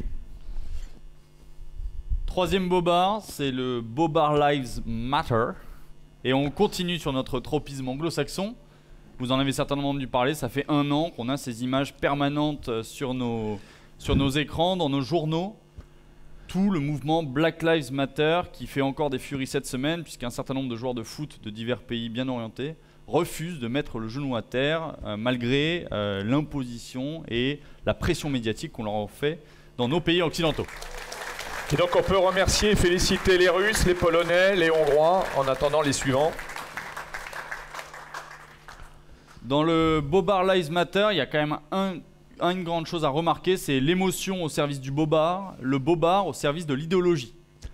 On remarque que ce pauvre Adama Traoré, tué par des méchants policiers, seul au fond de la nuit. Mais évidemment, on ne raconte pas que 1 mois avant, il violait son co-détenu à l'aide non pas d'un extincteur cette fois-ci, mais d'une fourchette. Alors les 3 bobards retenus pour cette catégorie grâce à vos votes sur internet et aux votes de tous ceux qui nous suivent. Le bobard blanc de blanc, Champagne. Le bobard Bob Harpon à 21%. Et, vous allez voir, avec un score quasiment similaire, le bobard systémique, tout aussi systémique que notre soi-disant racisme. Le premier bobard, c'est le bobard plus blanc que blanc. Et celui-là, vous le connaissez. Vous le connaissez très bien puisqu'on nous le ressort quasiment tous les ans. Je ne sais pas si vous vous rappelez de Mohamed Merah, qui était blond aux yeux bleus, malgré le casque de moto qu'il utilisait. Le 23 mars 2021, la ville de Boulder, dans le Colorado, connaît malheureusement une de ces tueries de masse que l'on voit de plus en plus souvent. Voilà ce que sortent les journaux américains le lendemain de la tuerie. Et voilà ce que sortent les journaux français. Un homme blanc. Alors déjà, que si ça avait été inversé, j'ai du mal à imaginer nos petits scribouillards en train d'écrire un homme noir. Et puis surtout, cet homme, quand on entend blanc dans la bouche de ces journalistes, veut bien évidemment dire un homme d'origine européenne. Il s'agit d'Ahmad Al-Aliwi Al-Issa. Et alors ? Parti de l'Europe, certainement inconnu à mon pauvre cerveau de jeune qui connaît très très mal sa géographie. Mais il se trouve surtout qu'Ahmad Al-Aliwi Al-Issa n'est pas européen, en tout cas d'ascendance européenne, il est syrien. Et donc là encore un très beau bobard, assez classique, il faut le dire, mais toujours bien efficace, sachant qu'évidemment le bobard, une fois annoncé, est soit jamais démenti, soit le mal est déjà fait. Et donc le démenti, lui, est publié dans une sous-section d'un sous-article, quelque part en bas à droite du site internet. Vous ne l'avez jamais vu, vous ne le verrez jamais. Alors que l'article fauve, lui, est annoncé en première ligne, première page, avec une bannière. Et si vous achetez le journal avec cette annonce-là, bah vous l'avez gratuit.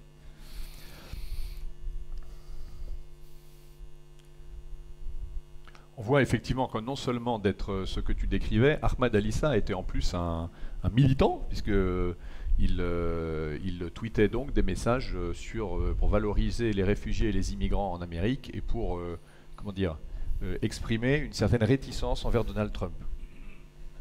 Là aussi, je traduis pas tout parce que tout en poésie. Tout en poésie. Alors ça, c'est drôle aussi, parce que regardez la signature.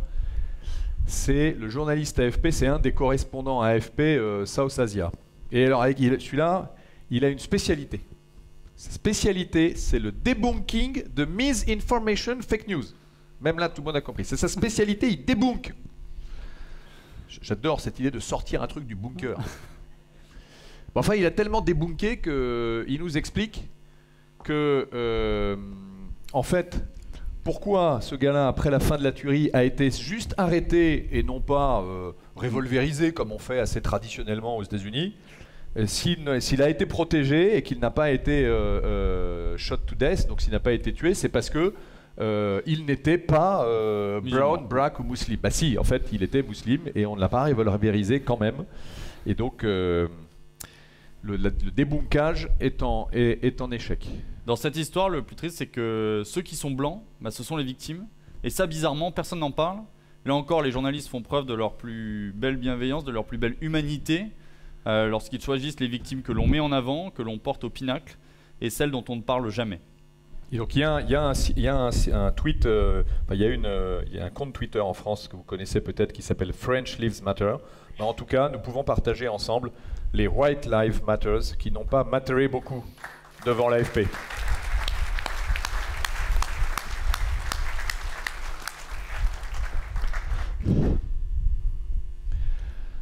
Alors Bobard suivant, qu'on a appelé Bob Harpon. C'est rien à voir avec Bob l'éponge. Hein. Bon, c'est l'humanité, je suis désolé. C'est évident, d'abord on se demande pourquoi ce truc existe encore.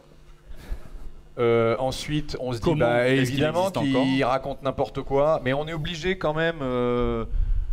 parce que ça nous énerve de savoir qu'ils sont toujours là, donc on les met quand même un peu, ça nous... Hein, bon. Donc effectivement, l'humanité, fidèle à sa tradition d'information et d'élévation du moral de la classe ouvrière en peine, a décidé de faire un numéro sur les violences policières.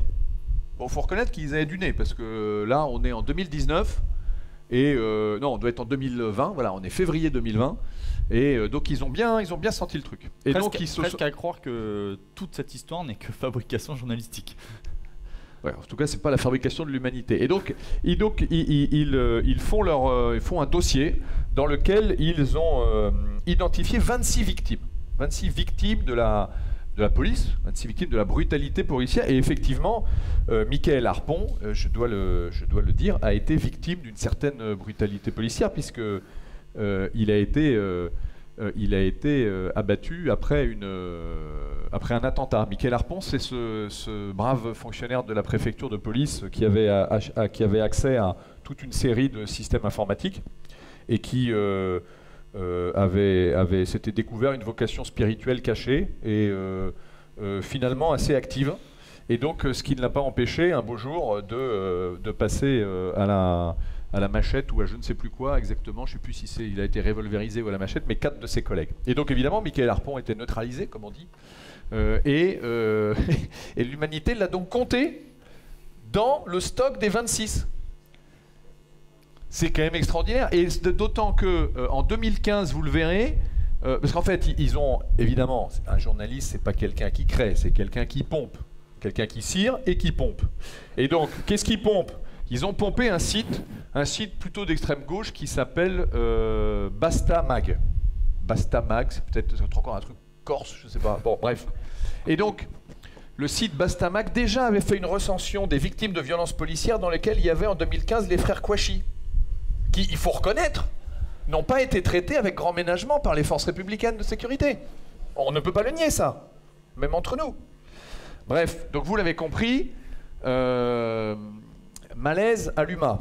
Et donc, on contacte le rédacteur en chef, la célèbre Maude Vergnol, que je ne connais pas, et que je serais ravi d'accueillir ici, si jamais elle reçoit le Bobard, et qui évidemment dit bon alors moi je suis pas au courant. Donc elle nous renvoie vers la nénette qui a écrit l'article, qui s'appelle je sais plus comment, il y a son nom quelque part, qui lui aussi dit non, c'est pas moi.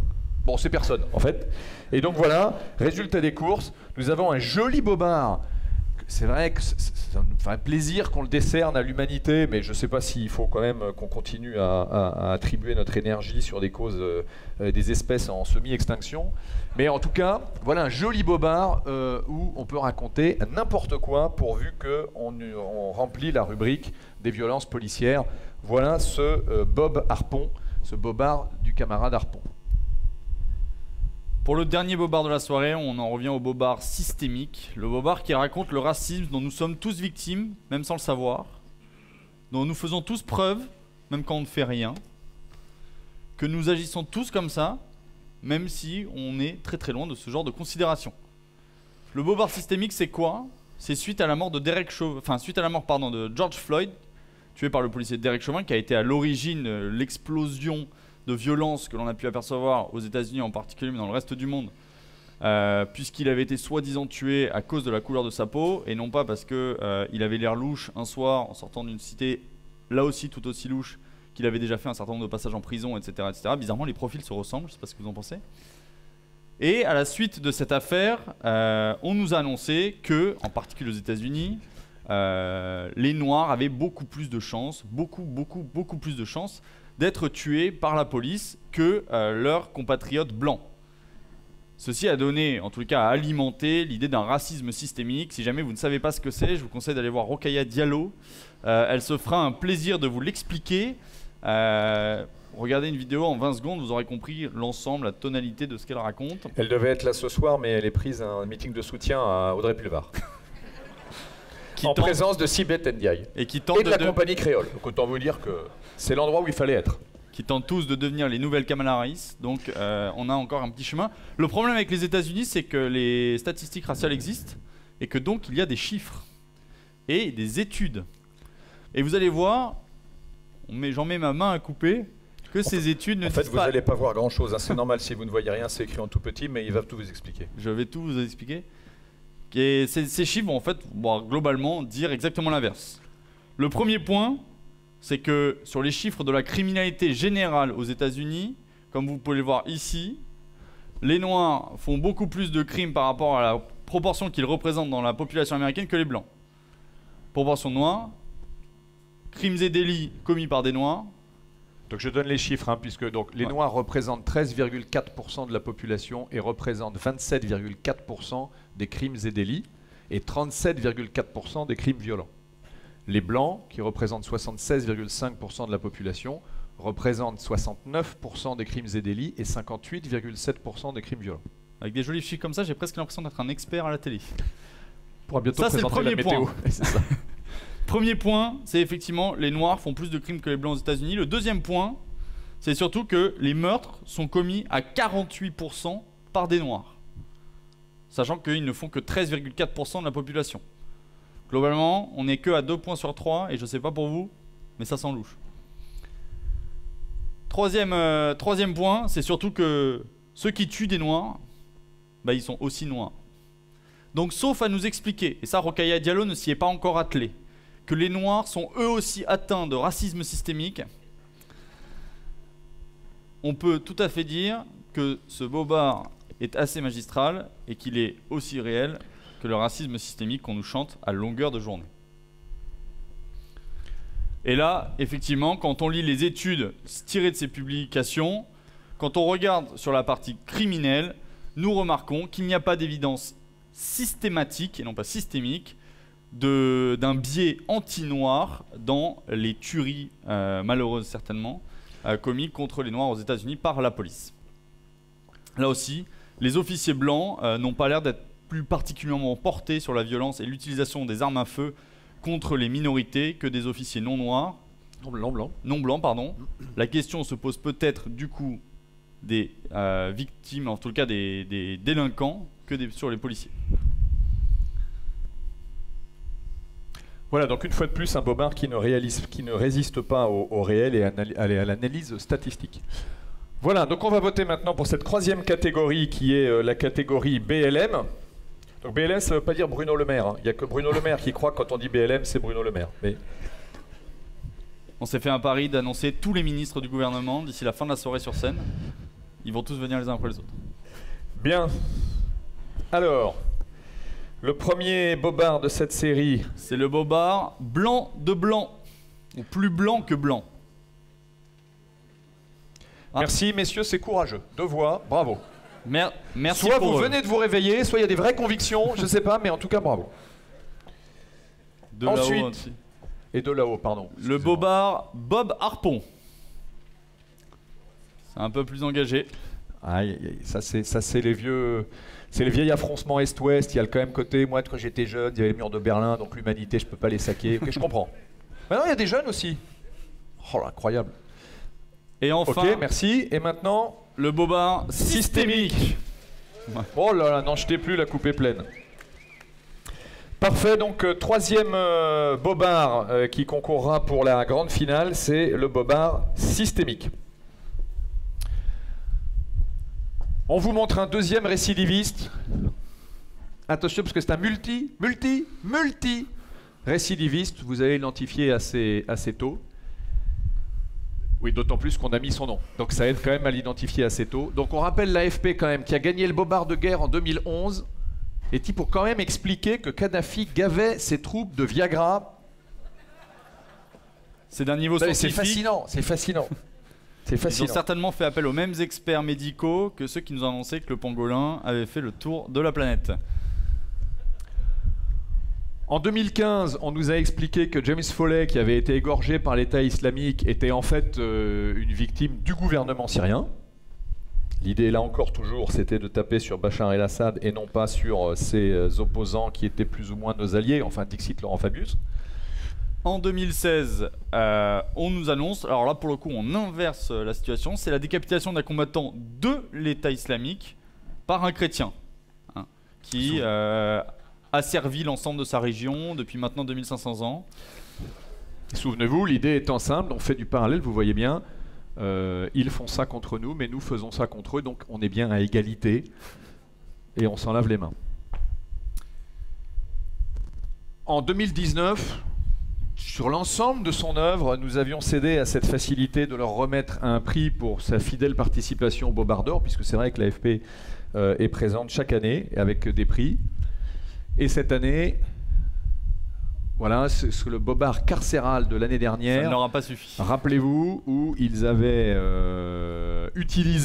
dénoncé des pratiques dans l'univers carcéral pour les attribuer à Trump, alors qu'en fait, elles avaient eu lieu sous l'ère Obama. Et voilà donc pour cette AFP que nous nourrissons consciencieusement avec nos impôts.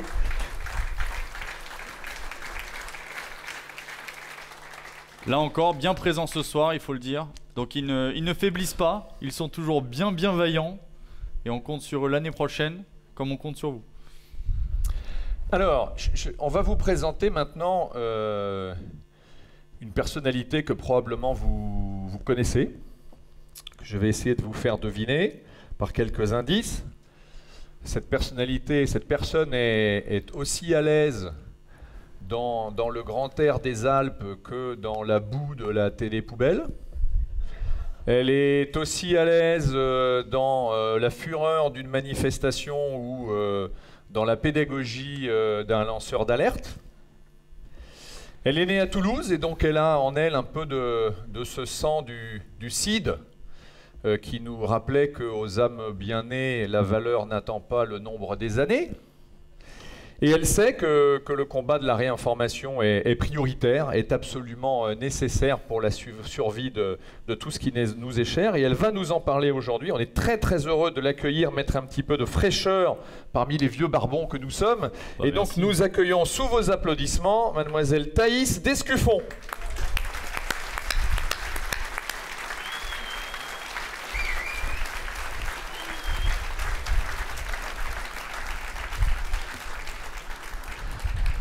À qui donc nous donnons la parole pour le temps qui lui conviendra pour qu'elle nous parle de son projet. Bonsoir à tous. L'enjeu de l'influence idéologique de la jeunesse, c'est une lutte à mort. Et je pèse mes mots. C'est d'ailleurs pour cette raison que les politiques et les médias tentent de nous faire taire et nous mentent sans arrêt. Une grande partie d'entre eux mentent donc. Ici, vous le savez, je n'ai pas besoin de vous l'expliquer. Alors ce soir, c'est le temps de la dénonciation. Et d'ailleurs, cette soirée des Bobards d'Or, qui est un succès chaque année, en plus d'être très amusante, elle est très utile pour revenir sur les pires mensonges des médias. L'humour, c'est une arme incroyablement efficace contre nos adversaires, puisqu'ils nous empêchent de parler, ils nous diabolisent, eh bien nous nous moquons de leur hystérie, et cela le rend impuissant. Mais demain, nous tous ici, nous devons aussi penser au temps de la reconstruction, de la construction. Oui, les médias ne font pas leur travail, c'est vrai, et ils ne doivent plus avoir le monopole de l'information. Beaucoup d'initiatives que vous connaissez tous, comme TV Liberté, F2 Souche, se sont voulues des réponses à ces questions. Ils le font très bien, même. On peut saluer leur travail. Mais le chemin est encore long, notamment pour atteindre la jeunesse. Ces dernières années, nous avons assisté à une offensive extrêmement forte de la part de nos ennemis pour influencer en masse les jeunes à travers des nouveaux médias comme Brut, Combini et l'ignoble Al Jazeera. Avec la censure, la dissolution de Génération Identitaire, ils essayent clairement de faire taire cette jeunesse qui ne demande qu'à se révolter, qui ne veut pas mettre un genou à terre et qui ne se résigne pas. Ils essaient également d'imposer leur thème et même leur délire, on peut le dire, de fous furieux. C'est ce constat qui me pousse à vouloir entamer une nouvelle aventure pour laquelle j'ai besoin de votre soutien. J'ai lancé une nouvelle chaîne YouTube pour participer à augmenter la visibilité et l'influence de nos idées sur la toile. Avec ce nouveau projet, je veux toucher les jeunes et leur proposer un autre modèle que Netflix, le McDo et la surconsommation. Je veux leur proposer une alternative, une vision d'une jeunesse enracinée, équilibrée et un contre-modèle dans le but de bâtir ensuite ensemble une contre-société. Et il y a de la demande, et ça marche, parce qu'ils sont plus nombreux qu'on ne le croit à penser comme nous, à ne pas se reconnaître dans les idées progressistes. Seulement, ils attendent que d'autres voix s'élèvent pour les entraîner à leur suite. Pour preuve, en à peine une semaine et une seule vidéo, j'ai accumulé 12 000 abonnés et 50 000 vues sur cette unique vidéo. Pour vous dire qu'il y a de la demande.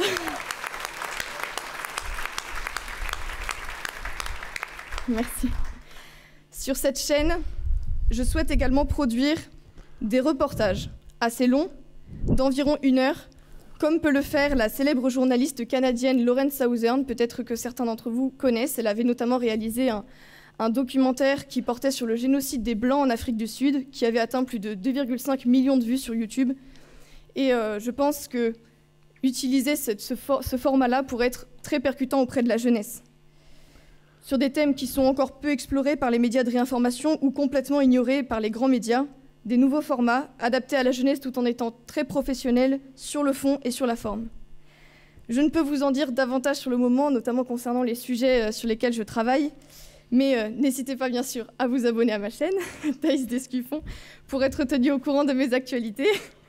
Et je terminerai ma courte intervention en remerciant chacun d'entre vous pour le soutien que vous avez apporté à Génération Identitaire, pour le soutien de ceux aussi qui pouvaient suivre mes passages dans l'émission Poubelle de Cyril Hanouna.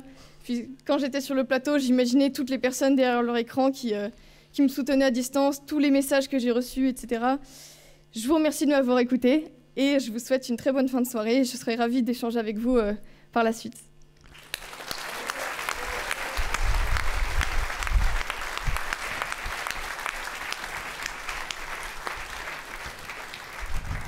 Merci Thaïs. Alors avant de nous quitter, on voudrait savoir comment tu as fait pour, au-delà de te savoir entouré par nos attentions, nos messages, et effectivement, nous étions tous en communion de pensée.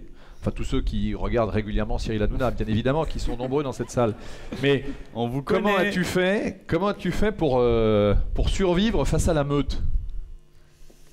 C'est une bonne question. Je pense qu'on ne se pose pas tellement la question, d'une part, parce qu'on est tellement pris dans l'émission, il y a de l'adrénaline, il y a du stress, puis on veut tellement bien faire qu'on reste extrêmement concentré. Il vaut mieux pas se poser la question et s'imaginer justement qu'il y a beaucoup de personnes, que ça passe dans beaucoup de foyers de France, parce que sinon, je pense que c'est justement un moyen de perdre ses moyens. Et surtout, j'ai la chance d'avoir mes camarades militants qui me soutenaient, qui m'ont permis aussi, qui avaient foi en moi, qui avaient confiance en moi pour que je me présente dans cette émission-là.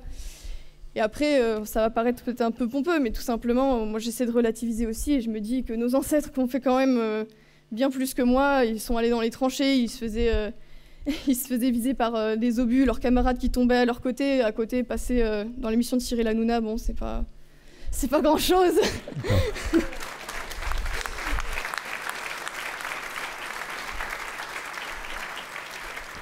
Et on peut souligner également que ton humilité ne le dira peut-être pas, que régulièrement tu continues à te former, et c'est ça qui fait aussi que tu as une très bonne technique. Et c'est important même quand on est une petite star dans son milieu, ce que tu es et deviens, de toujours avoir l'humilité de se former et de s'instruire pour vaincre. Merci en tout cas Thaïs d'être venue nous voir ce soir.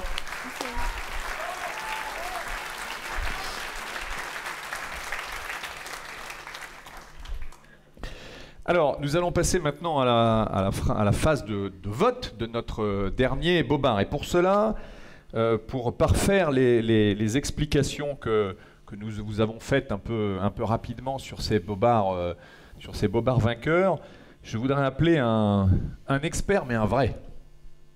Je voudrais appeler le Mozart de la réinformation, le Wagner de la débobardisation, le Thierry Roland du décryptage médiatique. C'est une sorte de Jean-Yves Le Gallou Junior.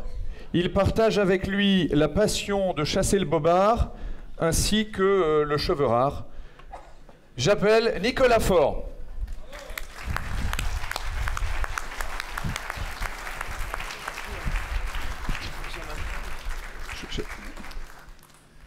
Je mets un genou à terre parce que j'ai fait de la chauvophobie. Ouais, et ça, c'est pas bien du tout. C'est pas bien du tout, effectivement.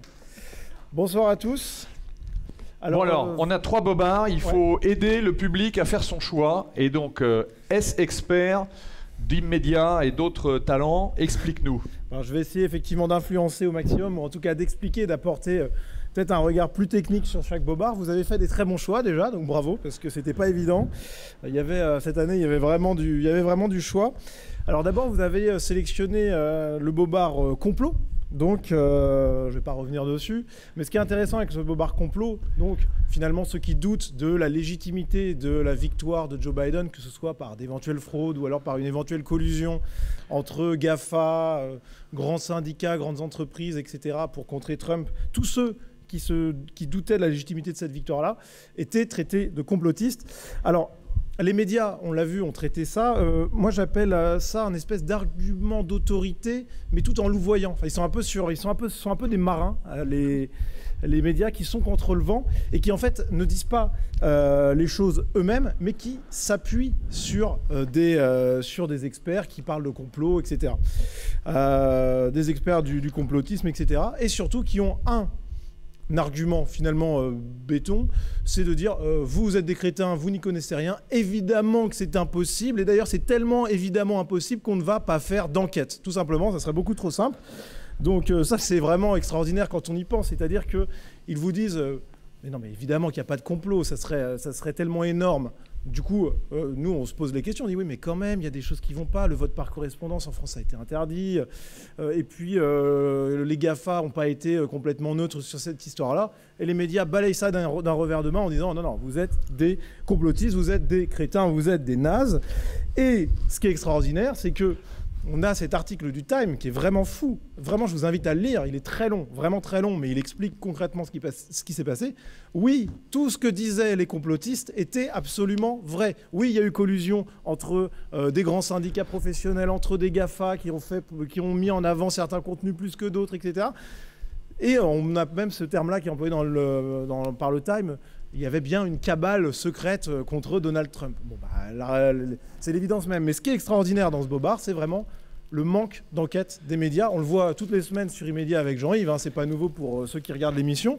Mais sur ce bobard, c'est particulièrement hallucinant. C'est un bobard qui est spectaculaire et surtout qui était très compliqué à prouver. Vraiment très compliqué à prouver.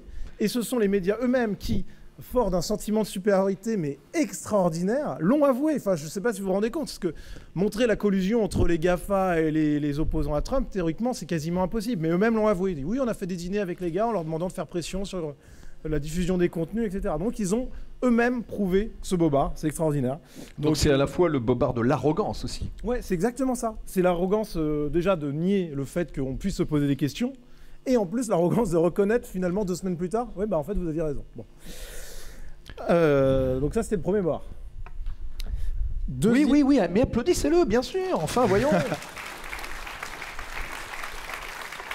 Non, parce qu'on te voit tout le temps sur Immédiat et on peut pas t'applaudir. Moi, je le fais devant mon écran parce que je suis un fan, mais on n'a pas l'occasion de le faire. Donc là, on a l'occasion de le faire, c'est bien. Je penserai à toi dans la prochaine émission. Deuxième bobard sur la catégorie Bobide 19. Vous avez donc élu le bobard Lancet. Et là aussi, c'est un excellent choix, vraiment excellent. Donc cette fausse étude complètement bidonnée de manière extrêmement grossière, hein. La preuve, bon, Jean-Yves Le Gallou, vous connaissez bien, dès l'apparition de l'enquête, il a regardé 2-3 tableaux, il a dit oui, ça me paraît très bizarre quand même. Alors Jean-Yves, bon, je vais pas... Aussi brillant qu'Emmanuel Macron, il lit un livre et il connaît tout sur le sujet. Oh là là. Non, mais je vais pas faire insulte à Jean-Yves en disant que c'est pas un spécialiste scientifique, etc. Mais dès le début, il m'a bluffé en disant ça sent mauvais. Donc si Jean-Yves Le Gallou, qui n'est pas expert, le comprenait, il y avait d'autres personnes qui auraient dû le comprendre aussi. Ça n'a pas été fait. Et surtout, c'est un bobard typique de ce qu'on peut appeler le matraquage médiatique, parce que pensez bien que quelques heures après la publication dans le Lancet, c'était en une du JT de 20h de TF1 et de France 2. C'est hallucinant. Enfin, je ne sais pas si vous vous rendez compte, mais c'est nous qui suivons bien les médias toutes les semaines. C'est extraordinaire cette mise en lumière médiatique pour une étude toute nouvelle, surtout sur un sujet très technique. Les deux JT cumulés, c'est près de 11 millions de téléspectateurs en moyenne. C'est gigantesque. C'est un Français sur 6 qui a regardé cette information. Prime time, l'ouverture, c'était le premier sujet à la une. Enfin, c'est lunaire. Et donc, on a eu là-bas encore un argument d'autorité. Hein. On s'abrite derrière le Lancet, on met en avant. C'est quand même un bobard qui est exceptionnel. Je ne reviens pas sur le côté technique et le côté bidonnage qui est là aussi gaguesque, avec des photos d'une des personnes qui étaient chargées de l'étude qui apparaît dans des tenues très légères dans une pièce de Las Vegas. Bon, passons. Mais ce qui fait douter un peu de son sérieux scientifique, même si bon... rien à voir. Oui, c'est vrai, peut-être rien à voir, mais on devrait avoir quelques doutes quand même. Moi, j'ai des infos sur... Enfin bon, bah, continue. Non, mais en tout cas, ce qui est incroyable dans ce bobard, c'est vraiment le matraquage médiatique massif. Pensez les deux JT plus l'ensemble de la presse. C'est vraiment extraordinaire. Et donc, vous avez fait un excellent choix. Bravo à vous.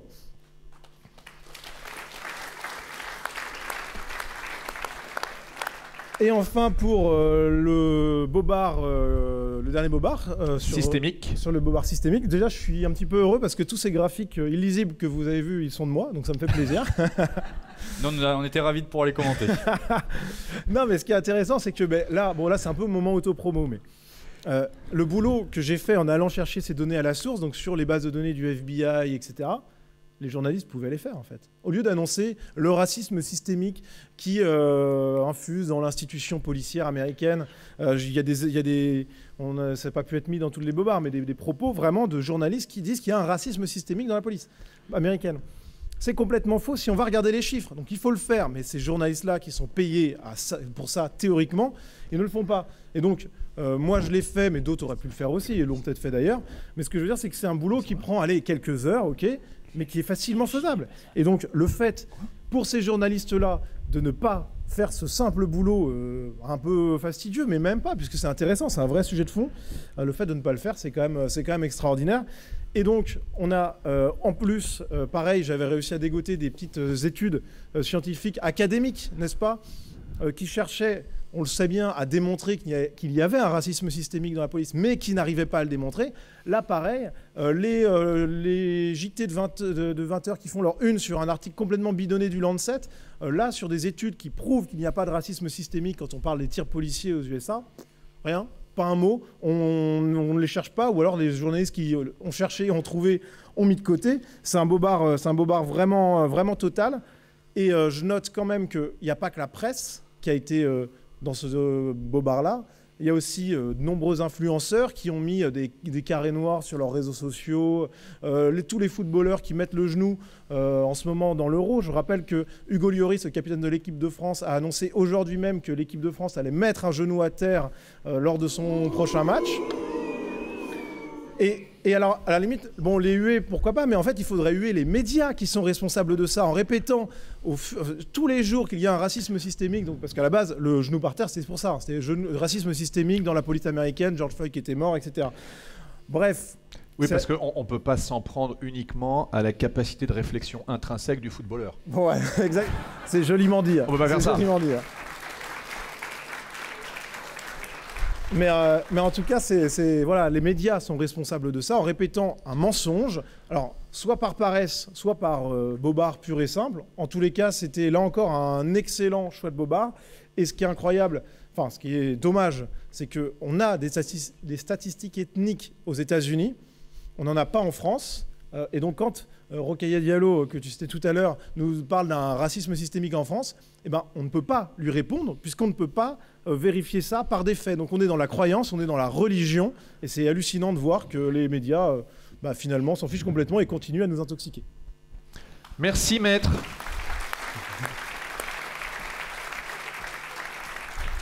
Maintenant que tu as éclairé la salle, nous allons voir ce que le public, dans sa grande sagesse, puisque le peuple souverain a toujours raison. Pas souvent, mais il devrait.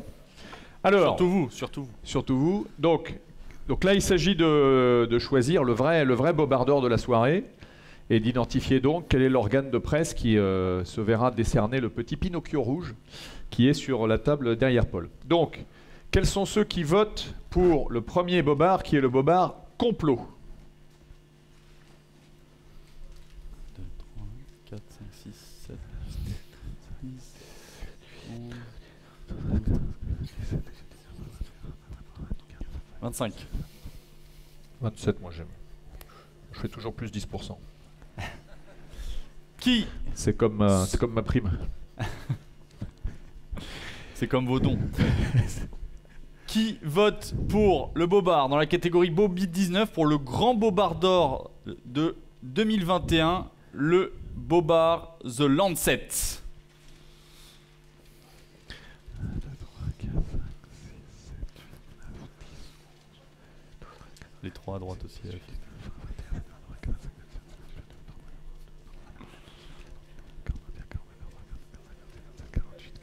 Les 3 messieurs dans la loge. 55. C'est chaud là. Et enfin, pour élire le grand bobard 2021, la 12e cérémonie bobard d'or, en hommage, le bobard systémique. 1, 2, 3, 4, 5, 6, 7, 8, 9, 10, 11, 13, 14, 15, 16, 17, 18, 19, 20, 21, 22, 40. Belle façon de remercier. C'est vous qui avez gagné. Bravo.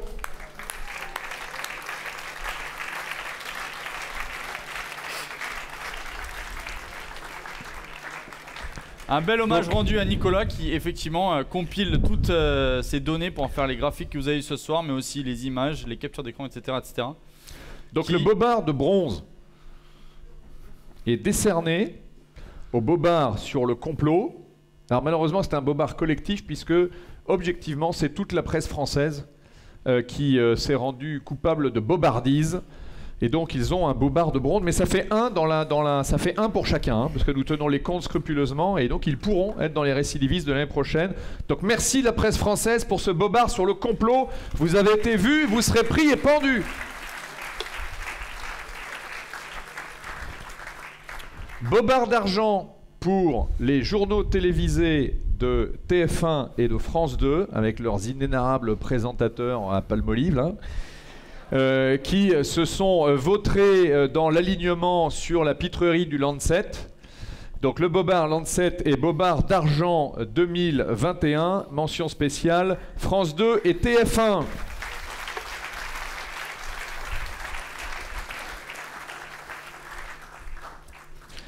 Et le bobard d'or, le Golden Bobard. Le Golden Bobard, ce soir, en 2021, le bobard systémique. Pour l'ensemble de la presse française, et ça, là aussi, son alignement.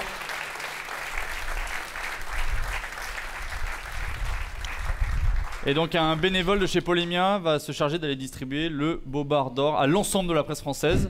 Il en a donc pour les 6 prochains mois. Vous vous en doutez, les dons ne pleuvent pas chez Polémia comme ils pleuvent sur le reste de la presse française. D'ailleurs, Philippe, tu me confirmeras, mais je crois que cette année, on a reçu 0.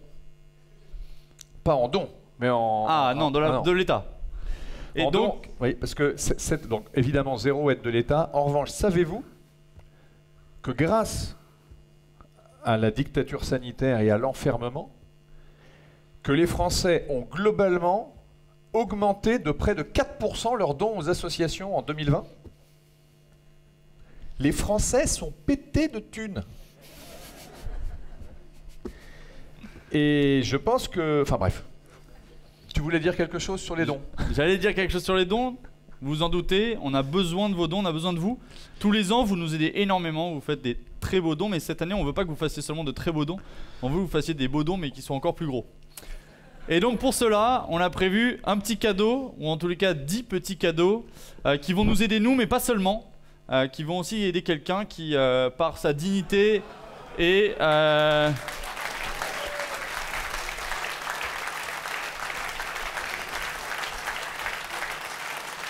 Et par la façon dont il a tenu tête, mais je ne te coupe pas, la façon dont il a tenu tête à l'ensemble de la caste médiatique et judiciaire mérite notre soutien. Il a déjà reçu, puisqu'il risque malheureusement d'avoir un peu de temps devant lui pendant les prochains mois, un certain nombre de livres de la Fondation Polymia qui devraient l'aider à encore plus se former. Et donc effectivement, Paul a raison, je voudrais qu'on ait une pensée différente pour deux personnes. Je voudrais que nous ayons une pensée pour Damien Tarel, qui a été courageux, y compris courageux devant le juge, et qui a été condamné à 18 mois de prison, dont 4 fermes, avec mandat de dépôt, condamné également à l'interdiction à vie d'une fonction publique, condamné également à plusieurs années de privation de ses droits civiques, civils et familiaux, et condamné également, parce qu'on se rapproche du temps de l'URSS, à un suivi psychologique. Parce que dans la justice d'aujourd'hui, si on gifle le chef de l'État, c'est qu'on est instable. Et donc ce garçon n'a pas plié, a regardé droit dans les yeux ses juges, et aujourd'hui il dort en prison. Et quoi que nous pensions de lui, quoi que nous pensions de son geste, nous ne le connaissons pas plus que ça, mais il y a des gestes qui font que les hommes sont courageux et verticaux, et je pense que son courage mérite nos applaudissements.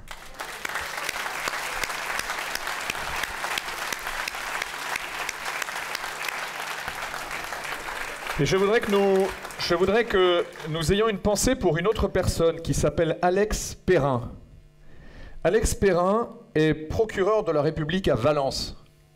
Et c'est Alex Perrin qui a requis contre notre ami de cœur Damien Tarel. Quand Manuel Valls a pris une baffe, il a été condamné, son assaillant a été condamné à 3 mois avec sursis. Mais en Macronie, il faut s'aligner.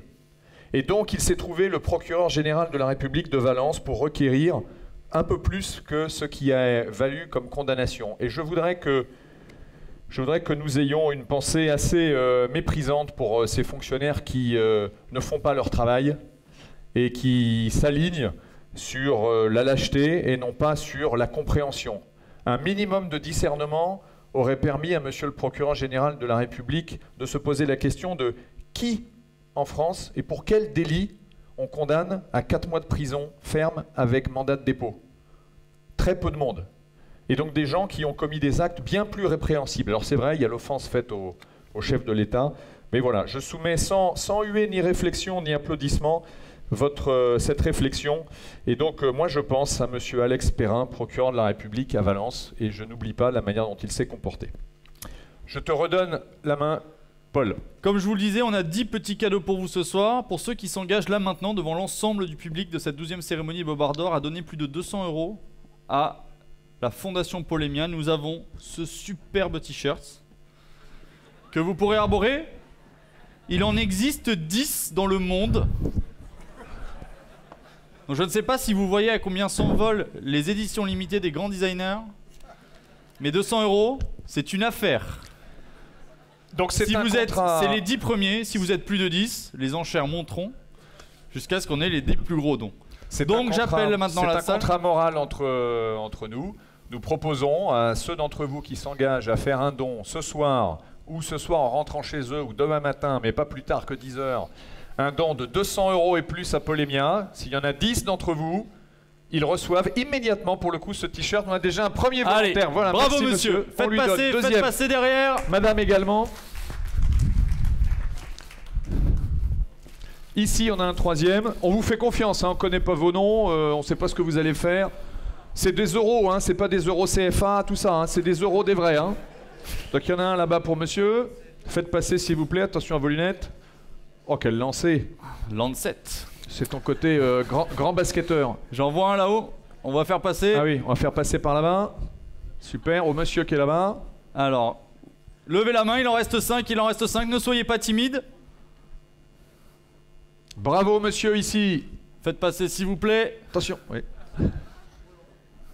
Alors, un là-haut. Est-ce qu'il y en a encore? Attention. Ici, là, monsieur, ici, là. Bravo, bravo tous. Il en reste quelques-uns, il en reste 3. On ne faiblit pas tout de suite. Ici, monsieur. Bravo, monsieur. Bravo. En plus, c'est pile votre taille, celui-là, vous verrez. Pour l'été, ça va être parfait. Allez, ici, à droite. Bravo. Allez, et le dernier, Et le dernier, sera pour... c'est la dernière occasion, ne lâchez pas. Là-haut, là-haut. Ah, bravo, madame. Rien. Merci beaucoup, merci à vous. On compte sur vous, on vous remercie beaucoup pour cet engagement. Nous sommes entre gens de bonne foi et de vieille fidélité, donc on vous fait parfaitement confiance. Ça ne veut pas dire que tous ceux qui sont en dessous de 200 € ne peuvent pas faire des dons. Hein, ça n'exonère pas les autres. J'en profite, puisque nous sommes sur le volet financier, pour saluer, je ne sais pas où elle est, notre méritoire historique et courageuse trésorière, notre amie Françoise. Où est Françoise? Françoise est là. Françoise, lève-toi s'il te plaît. Voilà Françoise qui n'a pas encore son t-shirt, mais ça va venir. On t'embrasse Françoise.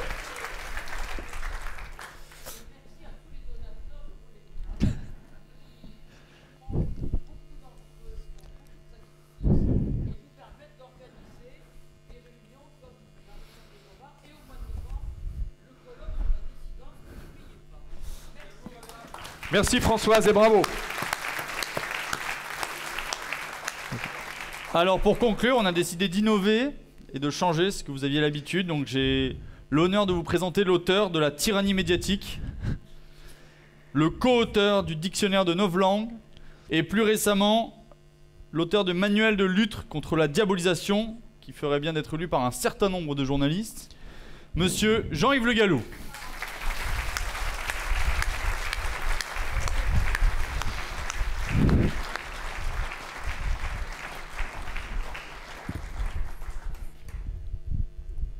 Je voudrais d'abord remercier et féliciter Philippe et Paul pour l'animation de la soirée. Oui, c'est vrai ça.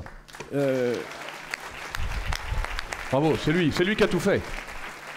Parce que je trouve que c'est beaucoup plus difficile aujourd'hui de présenter les bobards d'or et de les présenter de manière drôle, plaisante, qu'au début. Quand nous avons commencé en 2010, c'était plus facile, beaucoup plus facile. Pourquoi? Parce qu'en 2010, au fond, nous avions à sélectionner des journalistes individuels et ceux qu'on récompensait, c'était des hommes en particulier. On avait récompensé Thierry Volton, on avait récompensé Durand Soufflant, on avait récompensé Pujadas. On pouvait récompenser des personnes. Et là, c'est beaucoup plus difficile parce que nous avons des bobards systémiques. Demain, on va nous demander qui a eu le bobard. Ben, on va dire, ben voilà, il y a le bobard complot, il y a le bobard Lancet, il y a le bobard systémique. Mais c'est pas un journaliste, à part peut-être le Gugus de TF1 et celui de France 2, pour le bobard Lancet, mais eux ont donné les bobards, mais toute la presse a suivi. Donc nous sommes aujourd'hui non plus dans le bobard individuel, mais dans le bobard total, puisque sur chacun de ces sujets, c'est l'ensemble des médias qui participent de la désinformation. Alors nous avons le bobard total. Nous avons le bobard mondial, parce que vous avez vu, tous les sujets que nous avons traités, là aussi c'est mondial. Les élections américaines, c'est mondial, puisque ce qu'on pratique là-bas a vocation à être pratiqué en Europe plus tard. Le Covid, c'est mondial. Black Lives Matter, c'est mondial. Donc on a du bobard total, du bobard mondial, du bobard global. Puisque dans un sujet donné, tout est matière à bobard. Sur le Covid, le masque est matière à bobard, l'origine est matière à bobard, le traitement est matière à bobard, tout est bobard. Donc nous avons le bobard global, le bobard total, le bobard mondial, et c'est beaucoup plus difficile de faire rire ce qui était l'idée initiale sur tel ou tel journaliste qui a vraiment fait une bêtise. Bon, à la limite, comme le journaliste de l'Humanité, là, qui met... Voilà, ça, c'est le bobard à l'ancienne. Mais c'est peu, et vous l'avez pas retenu. C'est l'Humanité, c'est toujours un peu à l'ancienne. Oui, c'est toujours un peu à l'ancienne. Mais là, c'est le bobard, encore une fois, total, global, mondial. Et le bobard est protégé par les chasseurs de fake news. Parce que, effectivement, ça n'a pas été dans le bobard complot. Il y a toute une série d'articles, notamment un article du Monde de l'excellente Lucie Soulier, qui explique à quel point c'est une fake news de pouvoir faire l'hypothèse que ce ne serait pas le pangolin, le méchant pangolin, qui est à l'origine du Covid. Elle aurait mérité un pangolin d'honneur, d'ailleurs. Hein. Enfin bon, ça sera pour une autre fois. Et puis le bobard est protégé par la censure. Protégé par la censure, vous avez vu que les grands réseaux sociaux, les journaux d'abord, les médias, puis ensuite les réseaux sociaux, Facebook, Twitter, ont censuré rien de moins que le président des États-Unis, Trump, il était encore à l'époque, et qui avait réuni sur son nom 76 millions d'électeurs. Eh bien, ils l'ont censuré. Et ce que vous n'avez peut-être pas vu, mais nous avons vécu une année très difficile avec Nicolas Faure sur Immédiat, parce que les sujets de censure se sont multipliés. Par exemple, on était sous la menace de censure quand on parlait de la fraude électorale aux États-Unis. Et on a été censuré sur le Covid. Tout simplement pour avoir dit qu'il y avait une distorsion entre les chiffres officiels et la manière dont les médias les traitaient. Rien que pour avoir dit ça, on a été censuré. Et donc, le bobard, encore une fois, il est total, il est mondial, il est global, et il est protégé. Protégé par la censure, protégé par les chasseurs des soi-disant fake news. Et puis, on l'a dit, le bobard est systémique parce que c'est un élément central du pouvoir. Sans bobard, pas de fraude possible aux États-Unis, ou en tout cas pas de fraude aussi massive, aussi nombreuse que celle qu'on a constatée. Sans bobard, pas de wokisme, cette espèce d'idéologie qu'on nous impose au nom de la lutte contre le racisme systémique. Il y a quand même eu un beau côté, c'est le genou en terre pour chomophobie. Ça, c'est bien, c'est bien, c'est un exemple à suivre. Et puis, sans bobard, pas non plus de dictature sanitaire, puisque la dictature sanitaire suppose l'abolition de tout esprit critique.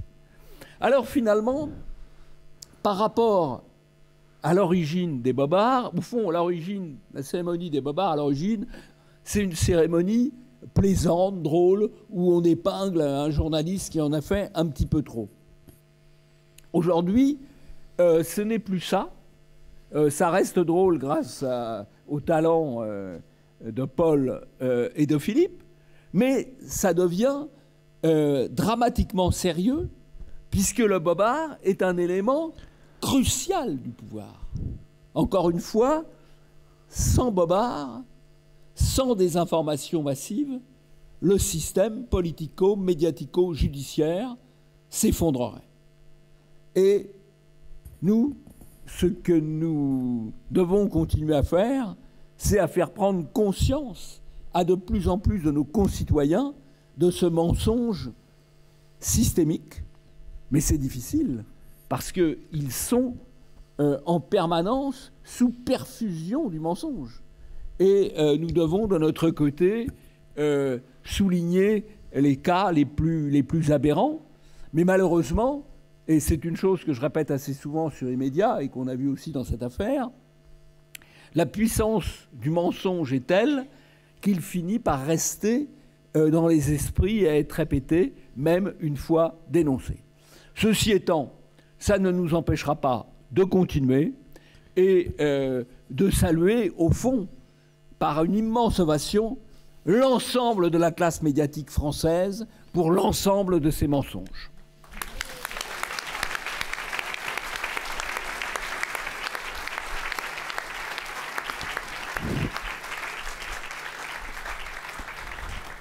Merci Jean-Yves, merci à vous tous, mesdames, mesdemoiselles, messieurs. Un grand merci à Paul pour ton animation et tout le travail de préparation. Un grand merci à l'équipe technique, je ne les nomme pas, mais ils savent qu'on pense à eux, qui ont accompli un travail extraordinaire. Un grand merci à tous les autres organisateurs et puis à vous, chers amis. C'est vraiment un plaisir de se retrouver chaque année dans la joie et la bonne humeur avec la persistance sur le chemin de la vérité, de la lucidité, du courage. On en aura besoin.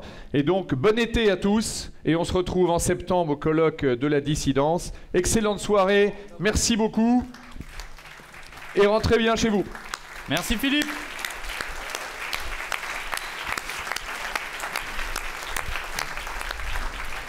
Donc à la sortie, vous pourrez acheter des bouquins, faire des dons et loucher sur le t-shirt du gars qui l'a eu et pas vous. Voilà.